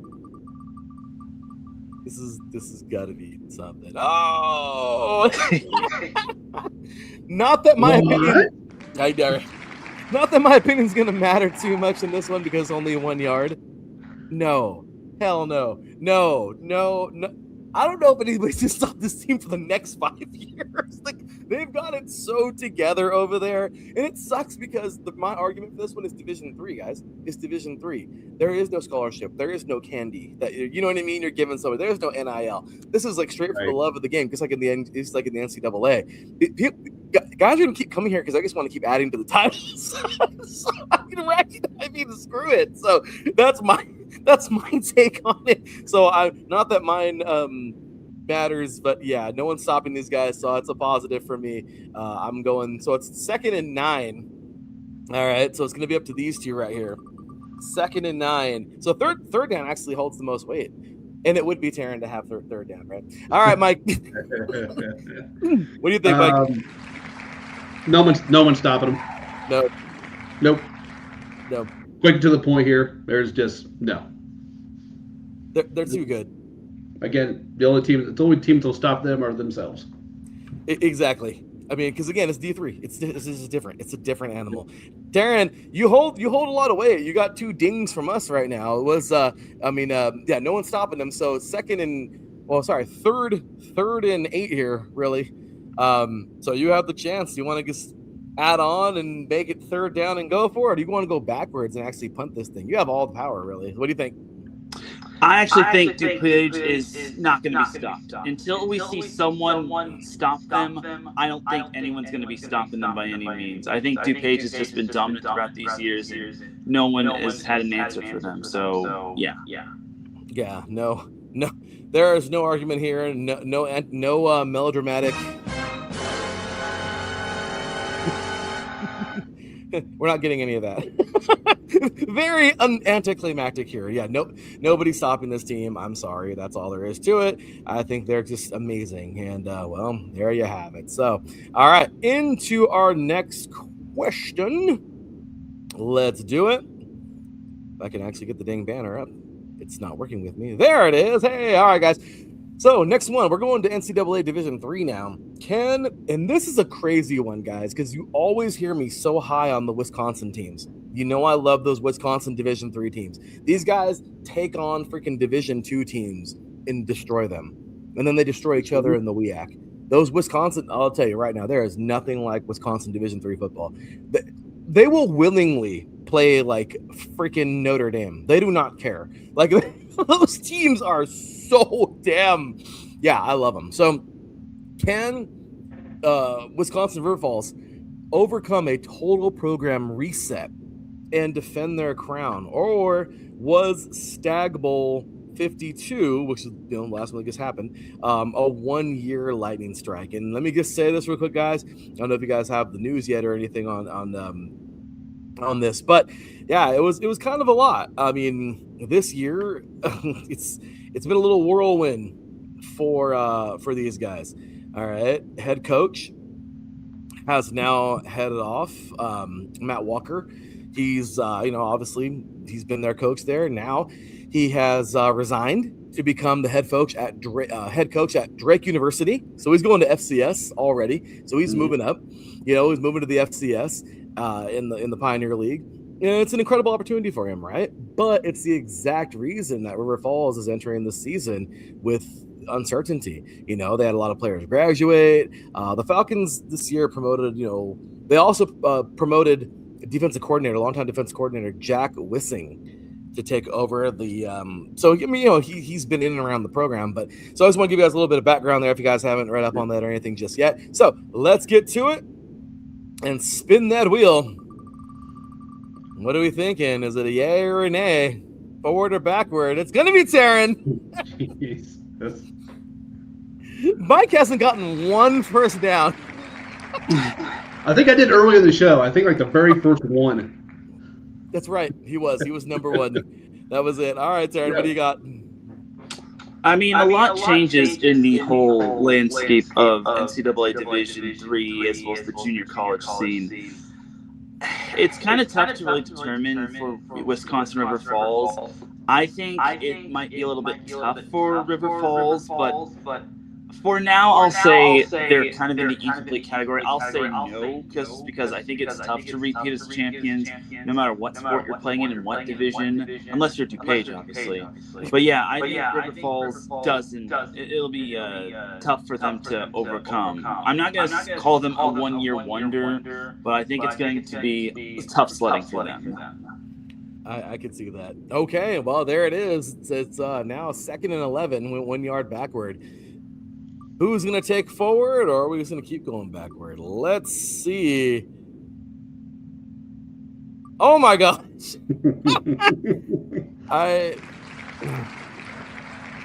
This is hard. This means Mike's got all the power at the end here. Tough one. Oh, okay. I love Wisconsin Division III football. I do. But that's the exact reason why I don't think it's going to happen again for them. I think they're amazing. But oh my gosh, man. The WEAC is insane. I mean, how do you even start with this? You have the Whitewater Warhawks. You have the Lacrosse Eagles, who are always there. Wisconsin Lacrosse. Oshkosh, the Titans. You guys, what do they have? Stout, the Blue Devil. I mean, they have so many good teams in the WEAC. They survived a gauntlet, and then they went out and won a title. And don't forget, you have to fight either North Central or Mount Union or somebody, right? I mean, or Mary Hardin Baylor when you get to the tournament anyway. So you basically spend an entire season playing Division II teams who are higher than you, because that's what Wisconsin Division III does. Then you have to destroy each other in the WEAC. Then you have to go to the tournament and then play teams. Like, you don't stop. That is a grind every year. So I just got to say this, as much as I would like for them to repeat, they went a little bit backward.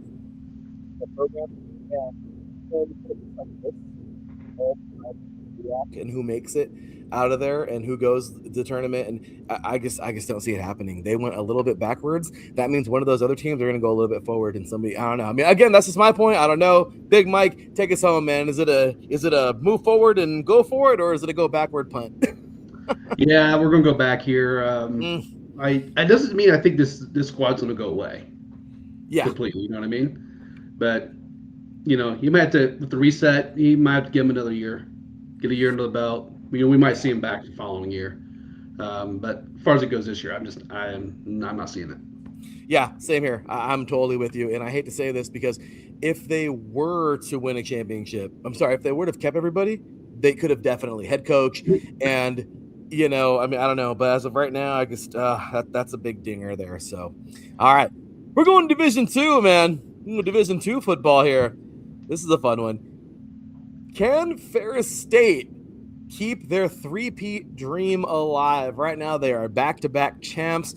They look good, but they have a freaking banger of a game coming up very early in the season. All right, it's the first game of the season. Now, this goes into it. Does one game define it all? I mean, I don't know. But, again, Ferris State, they look great, but they're headed to the jungle at Pittsburgh State in Kansas, day one. Do you think, okay, and again, their season's going to be very hard this year, too. They have a lot of really strong opponents. I don't know. I think it's only a matter of time before these guys go up to the FCS. I really like this program. Yep. Yep. But and again, Mike, this is the Midwest stuff. You're over there. Yep. You see this grind of these guys. When I say this, I just really hope that Ferris State has a lot of depth, because this year is going to be a grinder. Everyone's coming for them. It's going to be nasty. So here we go. Let's do it. Spin the wheel. Again, can Ferris State survive a brutal road trip and keep their day one three-peat alive? It's right. Mike. Right? It's Mike. What? We deserve the confetti celebration and everything. All right, buddy. What do you got? I think they're going to win a dogfight in Pittsburgh. Yeah. I think it's going to be a fight. I really do. I look for linebacker Zach Honer just to make a big difference on defense. Will it be enough of a difference? I don't think so. But I think this is going to be a great game. I'm saying put this on your calendar. These two are going to battle it out. I think Ferris State's going to come out with a win. It's going to be close. Thank you for pronouncing his name correctly, by the way. Yeah, you got it. I didn't know how to pronounce his name. But yeah, no, and he is a freaking monster. He is born and bred there. Dude is I honestly think he will be a guy that will get invited to camps when he graduates. I agree with you. The guy is just insane. So I agree. I don't think it's going to be an easy one because again, Pittsburgh State, they fell off for a while. But they're back. The Gorillas are definitely back. Teran, we talked about those guys all season last year, man. Pittsburgh State is not going to be no easy feat. And when I saw us in the schedule, I jumped. I was like, oh, that's the kind of crap you want to see in the FCS. I mean, in the FBS. Yeah, you're damn right. I want to see Indiana play freaking LSU game 1. You know what I mean? Like, right. Because we want good football. So, all right, let's see it. So you got Mike's opinion there. So 2nd and 9. All righty. It's going to be Teran. What do we got, buddy? All right. I actually tried something. I'm going to try something new with this little mini mic. So hopefully y'all can hear me perfectly. So to answer this question, yeah, I think Ferris State's going to have a little bit of a tough time with Pittsburgh State, but I think it'll be close. I think they could pull it out. It'll be a grinded out match just because these two just love to battle one another. But honestly, I think Ferris State just pulls it out in the end. It's going to be a tough one just because one loss could derail your chances of making the championship. But at the same time, other teams mess up and kind of fall off the rails or go in the tank. I think that could be the open golden opportunity for Ferris State. But Ferris State has just been consistent and strong throughout the years. So I think for Ferris State, they take down Pittsburgh State in a close one. Yeah, I don't think and even if they were to lose, I don't think it's going to derail them. Don't forget, we have the what FBS needed forever, and they finally have it. But we have a tournament now, So even with that one loss, they're going to find their way in the tournament, and they're probably still going to win a three-peat. I'm sorry, they're just too good. Ferris State is just too good, and I know it's kind of funny because I'm like going backwards from what I said with San Mateo, but like I'm sorry, like Ferris State can jump up right now. I do believe Ferris State can play in the FCS. Like, I'm sorry, that's a talented football team, man. Those guys keep winning. So those guys from Michigan, yeah, they're gonna come beat the crap out of you, and you're in a city near you. Okay, I mean, I like them. I like the Bulldogs. I like them a lot. But don't forget who came from Ferris State recently, right? Didn't we have an Ole Miss quarterback coming from Ferris State? I mean. Trinidad Chambliss. Trinidad came from there, man. So I'm just saying these guys produce. Okay, those guys can go and play. And he went FBS, just himself. But okay, last question of the third quarter. Let's do it, guys. Wow. Day one. That wasn't weird at all. It was the top of the screen. All right, let's try that again.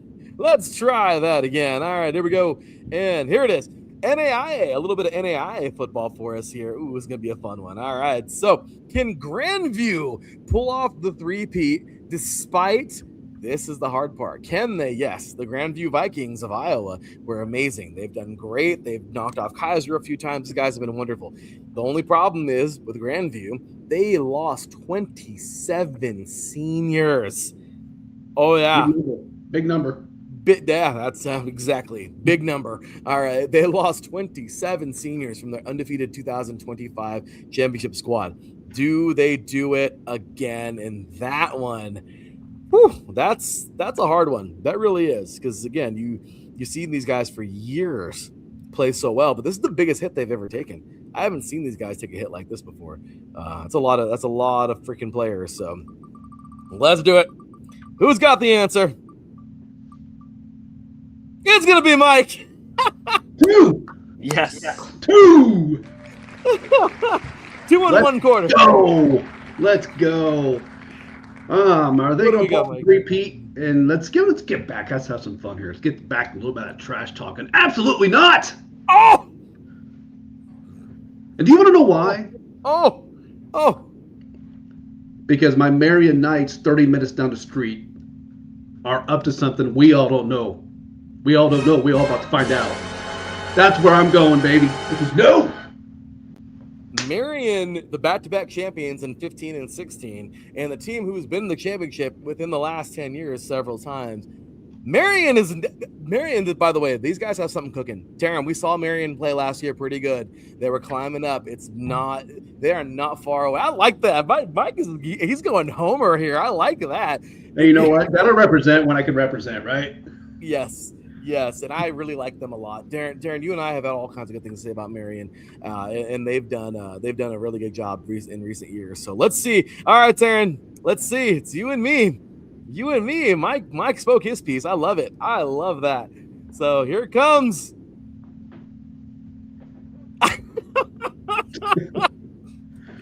So whoopsies.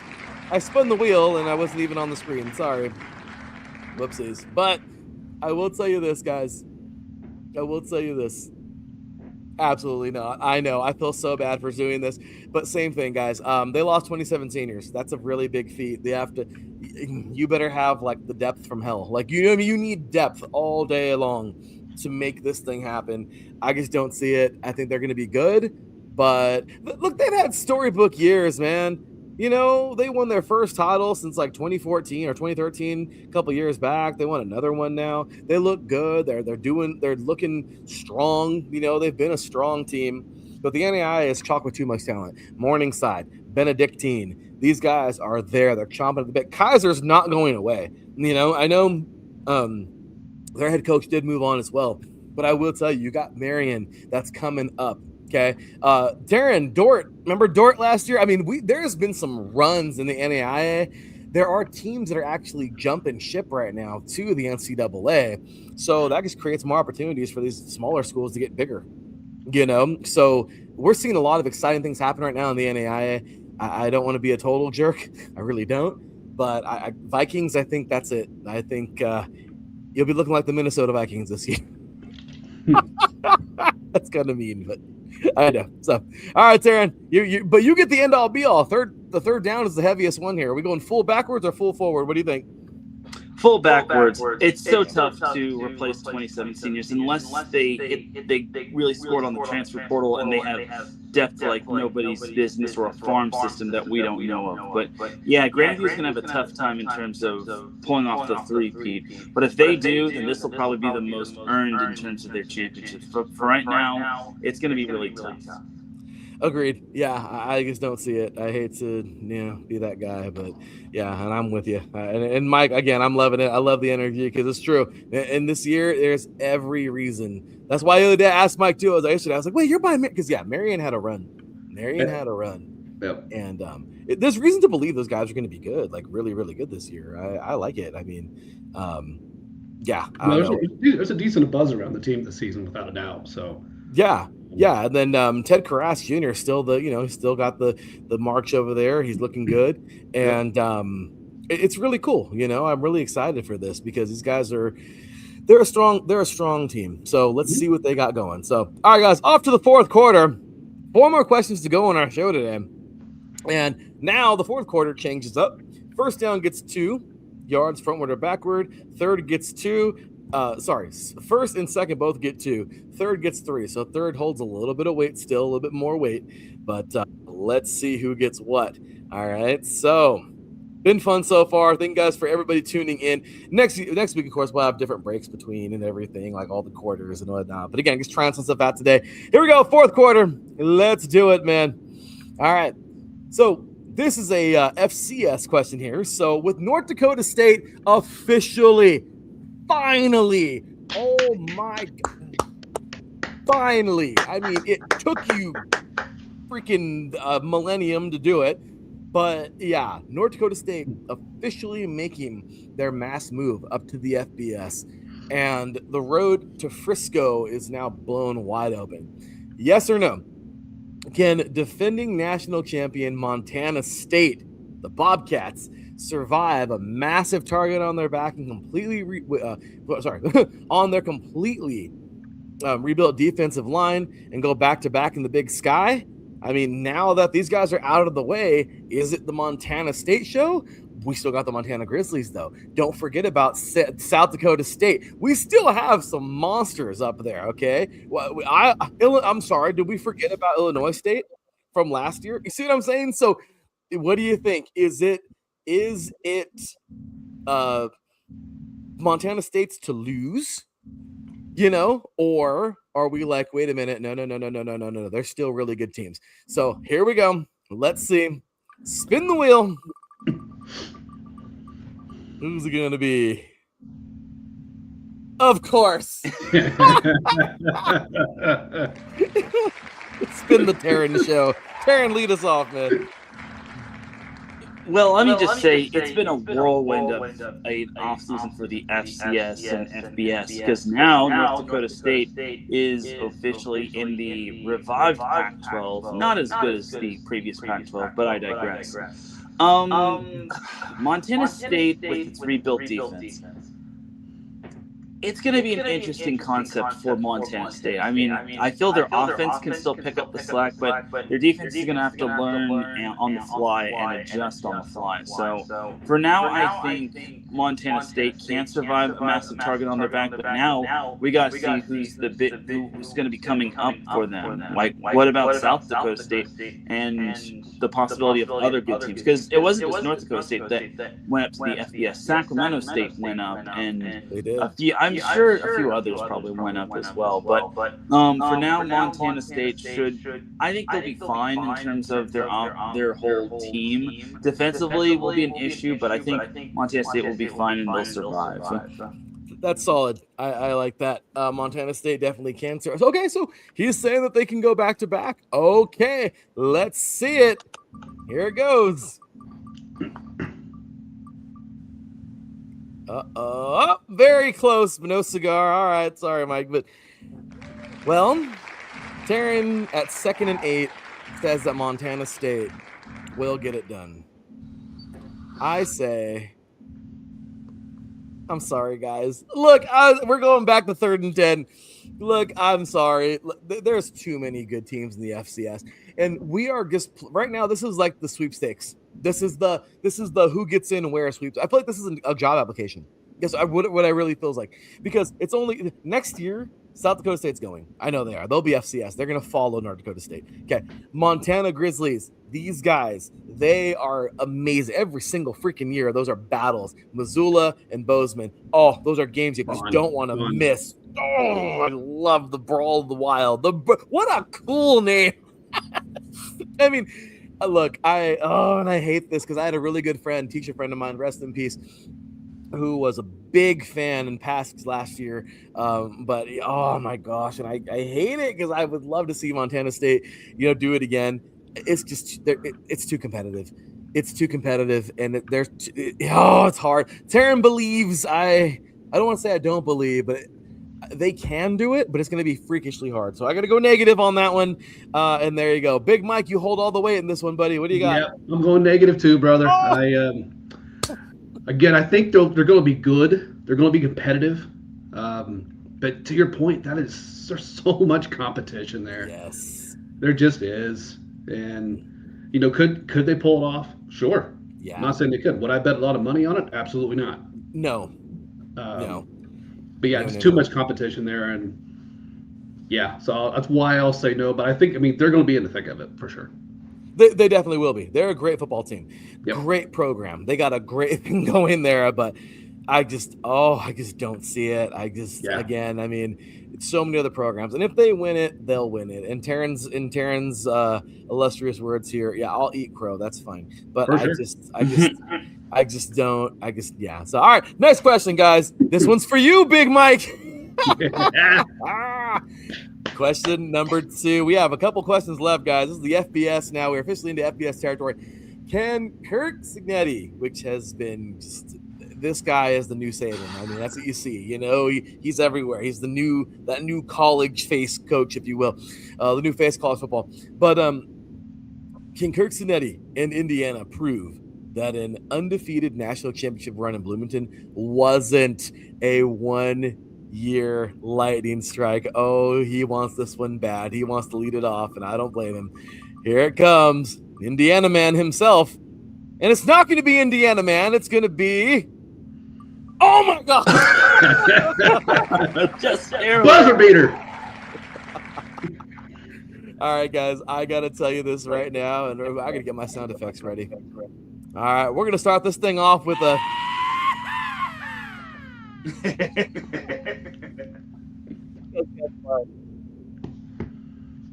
you better believe it. Indiana, I think, goes back to back. Whatever. That's right. I said it. They're good. The amount of hype around this team is insane. The transfer portal is going to make that happen. Because people want to go. These kids want to go where you're winning. Look at the NFL. The transfer portal is a huge problem. But whatever. Like Lane Kiffin said, I'm just going to use it. Screw it. What do you do? Who doesn't want to play for Cignetti? Who doesn't want to play for Nick Saban a couple of years back? Who doesn't want to play for historic coaches like Bear Bryant? And if it was around back then, it'd be the same thing. You want to play for the best. And now where you got NIL, okay, and you can make all this money and not even go to the league, screw it, stay your senior year because you'll make more money there than you will going to the NFL. With Indiana right now is going to be, they hit in the perfect time because now we have all this NIL crowd. Oh, yeah, Cignetti, he's got it made in the shade with pink lemonade, man. This guy, this is it. I do not think it's a 1-year strike in flash in the pan. I'm going positive on this one. I know it's only 2 yards, 2nd and 8. I'm going Indiana all the way. The Hoosiers are the top dog right now. These guys are absolutely on a war path. They know that everyone's writing them off. They know that. And a guy like Cignetti pumping their heads with that too, telling them every single day, they don't respect you. They don't respect you. They don't respect you. That's even better. So I'm just saying, man, I really like Indiana, and I think that if they don't freaking repeat, okay, which I think they probably can, they're going to be close to it. And if they fall from grace, okay, whatever. But at least I believe in this team right now. I think they're really good, and that's where I'm at. So sorry is what it is. I know some people are like, wow, like it is what it is. So there it is. There's my take. And it would be Teran. Hey, I'll take third down on this one, baby. All right, Teran, I moved this up. We're at 2nd and 8. Are you taking this backward or moving forward? I'm actually going to take it backward just because can we really trust Josh Hoover or Wilson Grant or Tyler Cherry or Grant Wilson in terms of like leading this team back to the promised land? I mean, Indiana's going to be good, but I don't think they're going to be like eye-popping like they were last year. So I think Indiana will make progress still. I don't think they're going to have the championship season because a lot of teams are still good, like Ohio State, Miami. I think is still going to be up there. Texas will still be up there. Alabama, I think, will be up there. I'm not sold on A&M. And then Oregon, even though I think they're paper white Tigers. But I think for Indiana, there's going to be a little bit of a step back, but I think they're still going to be good. So, but no, I don't think they're going to repeat. We're in the same territory, except for I'm just thinking that they're going to probably get close to a title. You think may or may not. So, okay, still works. We're going backwards, 3rd and 10. Big Mike, this last one can be 10 if you want. I don't give a crap the amount of yards. Good, sir. What do you think? Are we going forward or backward? What do you got? Well, so the original thing was, wasn't a 1 year. This wasn't a 1 year lightning strike. This wasn't a one-off deal. It absolutely 100% was not a one-off deal. No. Look, I mean, Hoover's had his criticisms and whatnot. He's also had some people saying, hey, you know what? I think he can actually potentially make this offense even a little bit more dynamic. So time will tell there without a doubt. The recruits that IU's getting because of all this, I mean, you've got guys that have committed to, Notre Dame and, Michigan and whatnot, decommitted to come to IU. IU just landed the top wide receiver in the nation at the high school level during the past few weeks. So this teams they're not going anywhere. They're just not. IU was ahead of the curve when it came to this NIL thing. When Signetti came in, Mark Cuban bought in. Mark Cuban donates a ton of money. Yep. Last time I checked, he's got a few dollars. Just a little. So no, am I going to sit here and predict they're going to win another back to national championship? I'm not going that far. They'll make the playoff. I mean, you look at their schedule; it's not that difficult.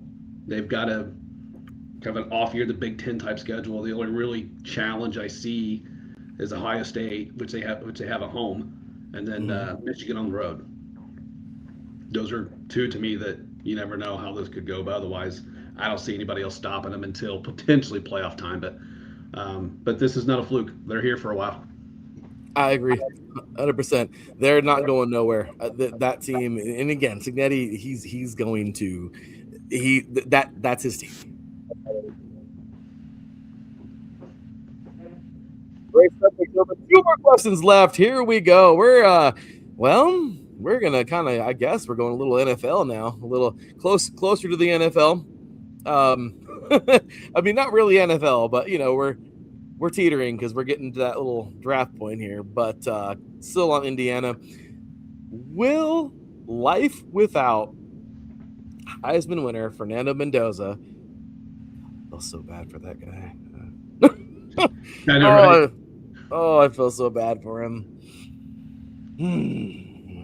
For those of you who don't know, diehard Raider fan right here. Yeah, I know a thing or two about those guys, so I just hope it's not a bad. I feel bad for him. Anyway, sorry. Will life without Heisman winner Fernando Mendoza bring the Hoosiers back to earth in the Big Ten, or does Signetti's machine just reload? So this one kind of piggybacks off the last one. I think the answers would be close to the same, but now we're talking just about the Big Ten alone, because those are monsters in there too. Big Ten territory. So the other one was the bigger stage. Now we're just going down to the giant conference. But let's see. What do we got? Uh-oh. It would be Teran. Hey! All right, Teran. What do you got?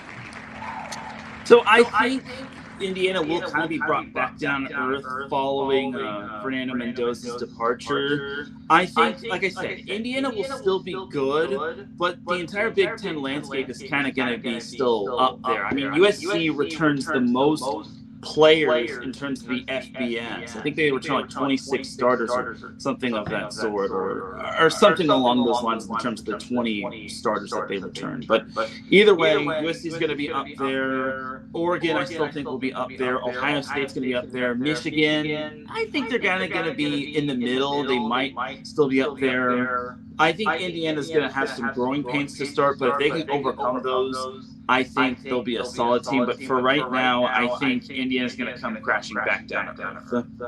Okay, not crashing back down to earth, but they'll come back down to earth, just because I think crashing down to earth is a little harsh.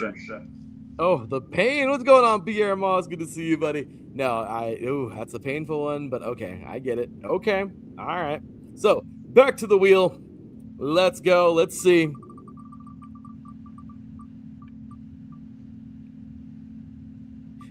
He holds the most weight again, is what it is. Will they come crashing back to earth? Not necessarily crashing. Will it be in the early season a little different, a little tougher? Yeah, when they work out the kinks, get the freak out of the way. I don't know why. I didn't feel this way with Alabama. I didn't, even though they were dominant, but I was like, okay, at some point these guys are going to fall off. I don't know, but Indiana, man, I'm really high on these guys, so I'm gonna see what they do this year. Again, it's there. You play different when you win championships. You play different when you're in a program that's now there. So can they keep it there? We'll see. Big Mike, take us home, man. All right, so we talk about the kinks and whatnot. New quarterback, a few new receivers. Obviously, Becker's back, so that's a good thing for them. Real quick, let's listen to this Indiana Hoosier schedule. North Texas, Howard, Western Kentucky are your first three. Work out those kinks, right? You're going to probably have them. Get a chance to get your flow, work them out. Okay, conference schedule. Northwestern, Rutgers, Nebraska. Then they have Ohio State. So you've got 6 games there to really figure it out. Then you kind of hit your gauntlets. You got Ohio State and Michigan back-to-back. Minnesota, USC, Washington, Purdue. Purdue's awful. That's your schedule. So really, they got good 6 weeks before they see Ohio State to get it figured out. And even if they lose to Ohio State at home, it's probably a close one. It's not going to do a ton of damage. They're still going to be around. I'm not saying they're going to win another natty. I'm not going that far. But they're going to be around. And I think they'll adapt just fine. Again, to go back-to-back and be undefeated both times is ridiculously hard.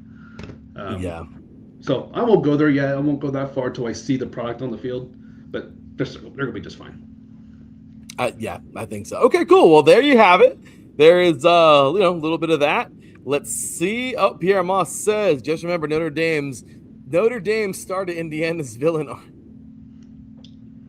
And now the home and home series is off between Notre Dame and Indiana because now Notre Dame wanted to renew with USC. Notre Dame needs to knock this crap off. I'm so sick of Notre Dame. I'm sorry. Like, they bother me in so many ways, and I don't care. A diehard SC fan right here, idiots. Damn. Join a conference. Like, come on, dude. Like, really? My dude, man, my boy. We've been tight since we were smaller. Diehard Notre Dame guy, and he low-key hates them. He's like, we do it to ourselves. He's like, you know how much better things would be? He's like, but no, you want your tradition. You want your crap.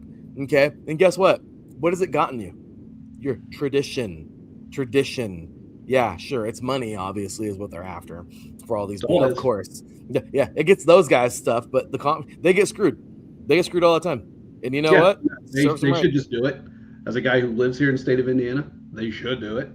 Serves them right. They're not gonna anytime soon, and It does. And it's silly. It's old school, but the game's changed so much. The landscape's changed so much, as we know. Notre Dame fan for those wondering. Yeah, Pierre is not. I know, and he's sick of hearing it in the but yeah, Here's Brian. the thing. I don't even hate Notre Dame. I really don't. Like, I like Marcus Freeman. I think I enjoy watching him coach. Great coach. So I don't hate them. I always said I can see why people do. I get it. I understand it. Just replace Notre Dame with Purdue. Just scrap Purdue and send them down to the Big East or something of that sort. Purdue football should just put Notre down Dame in to their D3. place. Big Mike's into the NAIA. Yep, forget it. I'd say Rutgers, but Rutgers has history, albeit it's been a long time since they've won a national championship. No offense to anyone that's a Rutgers fan, but Purdue still. can take that new athletic director with them. Oh crap! God. Oh my gosh! No, I agree, guys. It's anyway, again Notre don't Dame. Don't get me started. I love it. No, great stuff today, guys. We got one more on the docket. Do we? Is that our last one? No, we have one more. And yeah, this has been really fun. Now, obviously, next week will be a little bit quicker, and we'll be more on the ball and kind of figure some things out today. But it's been a fun one today, guys. Final question of the show today is: looking across the entire NFL, looking across the entire football pyramid from Friday night high school lights all the way to the NFL preseason, which level of the sport is going to deliver the wildest upsets in this opening month? And again, guys, I'm going to go a little deep with this one, okay? I mean, again, we got to name some of this stuff because this is crazy. So obviously the NFL is not in this because, well, maybe, I mean, I guess we could talk about some of those opening games, we can throw it like their first month into it, but oh my gosh, man, high school football again. I mean, we're just getting started. I believe next week. So the week after next on the 21st, and Teran can throw in some other ones too, but oh my gosh, the 21st, again, number 14, Brentwood, Tennessee, taking on number 12, Baylor, Tennessee. We have on that same night, number 1, St. John Bosco heading over to Las Vegas to take on number 2, Bishop Gorman. That's not a freaking monstrous dogfight at all. Okay. After that, we have the very next week, Division II football. We have Ferris State, number 1 Ferris State taking on number 4 Pittsburgh on a Thursday night. Okay, that's going to be fun. Talk about Thursday night football. My gosh, that's going to be a good game. High school football on the 28th. We have number 10 Duncanville taking on number 18 Allen. Texas football at its best. That is great stuff right there. On the 29th, 3C2A, Mount San Jacinto. Can these guys come back and deliver what they used to against Golden West, a team who was one stupid call away from potentially winning a national championship, okay, versus San Mateo last year? I know. I'm gonna be riding that one all freaking season. Don't go for 2. I'm sorry. Just tie the damn game and go to overtime. Okay. Anyway, whatever. But that's going to be a freaking monster. NAIA, number 3, Benedictine versus number 8, Morningside on that same day, 3 weeks from today. Riverside and Long Beach, 2 top 10 teams here, top 20 teams in the 3C2A going head to head. How that story going to look? That same exact day on the 29th, number 23, Chandler, and number 15, Boscia. We talked about them earlier. Cerritos and Mount San Jacinto going head-to-head. 3C2A action, 2 top 25 teams going on there. I mean, oh my gosh, we have that going on. The next week, Division 3, Bethel, number 2, Bethel at number 1, Central. We start off with a 1 and 2 for the Division 3. Let's go. Division 3, number 3, Mount Union at number 5, Wheaton, Illinois. That's literally almost the same exact time. Okay. Division 3, guess what? We're still cooking. Number 10, Wisconsin Lacrosse taking on St. John's from Minnesota, 10 versus 11. Those are all 3 big games on within hours of each other at the same exact time. So 2 are played at the same time. And then Saturday Night Football, FBS, Clemson and LSU, 23 and 13. You got the Tiger Bowl going on in Death Valley. I mean, guys, this is going to be big. Obviously, we got the Patriots and Seahawks on Wednesday, the 9th, kicking us off. Melbourne's going to have a morning game. We're going to have an evening game, on that Thursday Night Football, 49ers and the Rams. I mean, guys, I'm just naming a couple here. It's going to be a lot of fun. But what are we thinking? This one, Oh man, I don't even want to spin the wheel for this one. You know what? Let's just have takes on this one. Screw the wheel for this one. Let's just have takes. Big Mike, you're the newcomer, man. Start us off. What do you think? Who looks to have the craziest first month? Now that I named all that. Yeah, that's a lot there. Man, some of that D2, D3 stuff looks really good. I'm sorry. I think we're going to see some craziness there. Yes. That's where my eyes are going. There's going to be some solid high school matchups. Yeah. I'm going to pull the homer card here yet again, but we've got Brownsburg High School, which is number 24 in the country, playing against Moncton Showtime Sales in Lawrence North. And that's a revenge game for Lawrence North, Brownsburg's back-to-back state champion, and they denied Lawrence North a couple years ago. So that's at Lawrence North, so 10 minutes from the house. I'll probably go check it out. But that's going to be an interesting matchup, obviously. I just see all these matchups in like the D3, JUCO D2. I mean, that to me is where I think we're going to see some holy bleep moments. I agree. And looking at the Indiana, oh my gosh, yeah, Brownsburg. By the way, ladies and gentlemen, number 1 in the country. I'm sorry, number 1 in Indiana. Okay, they are number 1 in the state of Indiana, and yeah, I mean these guys, they're going versus number 6. That's huge. So 6A here in the state of Indiana, there's top 6 teams. I think everybody says, as everybody's giving those top 6 teams a chance to win state this year. They're that packed in. So that's huge, man. That is huge. And yeah, Brownsburg is right there at the end. They're number 24 in the country, right beneath Chandler, right above Thompson from from Alabama. And then North Lawrence, man, these guys, they're number 6 in the state of Indiana. They have some mean commits as well. So it should be some really fun stuff there in the state of Indiana. Looking forward to that one, man. Brownsburg's going to produce some major talent. So I mean, you got to love these all day long. But yeah, actually, look at this. Pierre Moss jumping on. Here's a New Jersey guy, by the way. So Irvington High School, obviously, one of the bigger schools in the state of New Jersey. These guys get their season going soon. Teran, what do you think, man? I'll say the most upsets will be from the high school side, just because you never really know what you could expect from the high school football side of things. It's because Friday Night Lights is just as big as any given Sunday or any given Saturday or any given thing. It's going to be a fun season regardless. I wouldn't be surprised if we saw more upsets from the collegiate level or from the NFL level, but I think high school is going to produce a lot of upsets. Either way, football season all across the world, whether you're in California, Australia, the Great Britain, or anything of that sort, it can't get here any sooner. We all want our football back, and we're all just chomping at the bit, and we're all just waiting for football to just be here entirely, whether it's the NFL, college, or high school. But either way, I'm excited. I think high school will have the most upsets, but week 1 always produces a lot of drama in terms of upsets. So don't be surprised if a team that is supposed to win a matchup winds up losing. Like, for example, the Bengals, everyone likes to ride high on them in week 1, but then everyone always remembers, oh wait, they struggle in week 1 matches or week 1 games, except for when they played the Browns. But either way, we'll see what happens. So exciting, man. I mean, again, this is going to be a great season. I'm going to go I'm sorry, that Division 3 slate.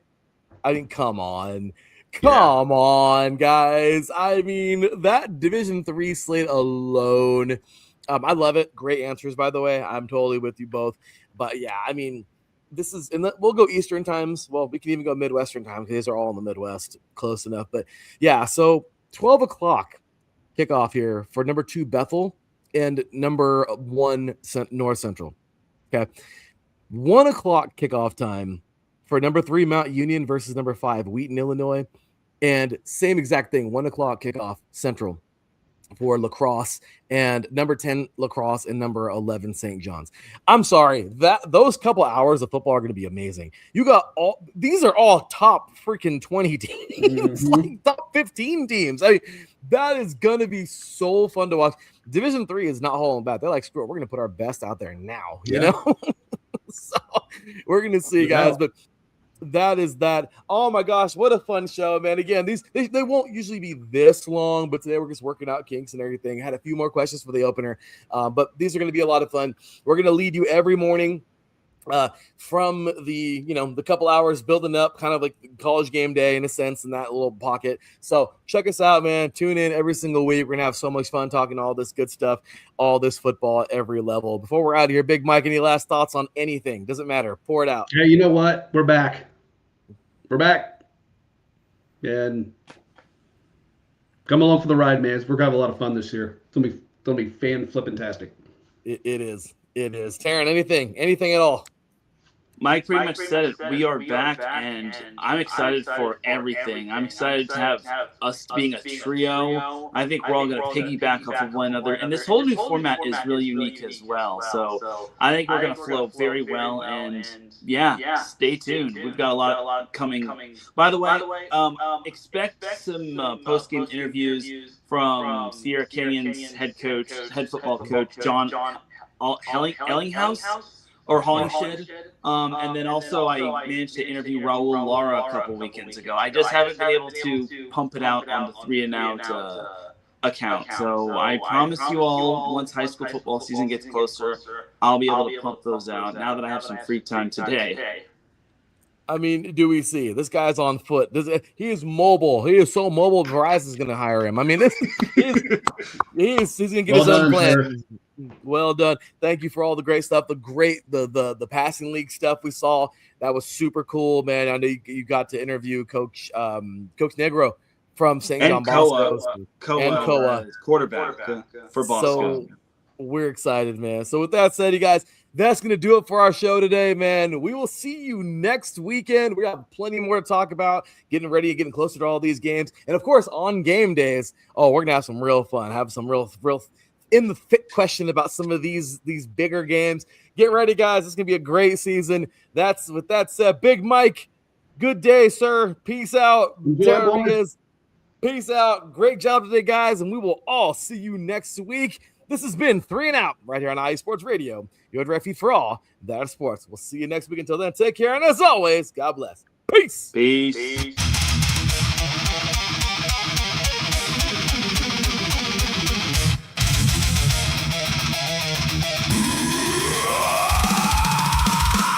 Sports Radio, your direct feed for all that is sports. From August to February, this is 3 and Out.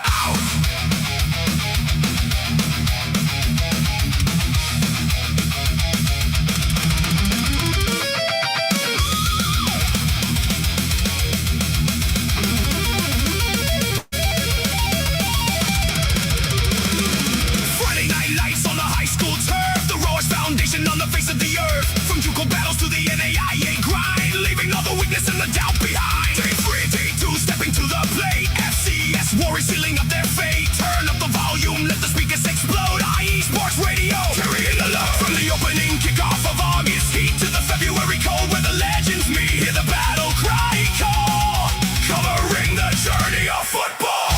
3 and Out, from the high school to the pros. Every single game, everywhere it goes. FBS power, Sunday lights burning bright. We lock it down, and we own this fight.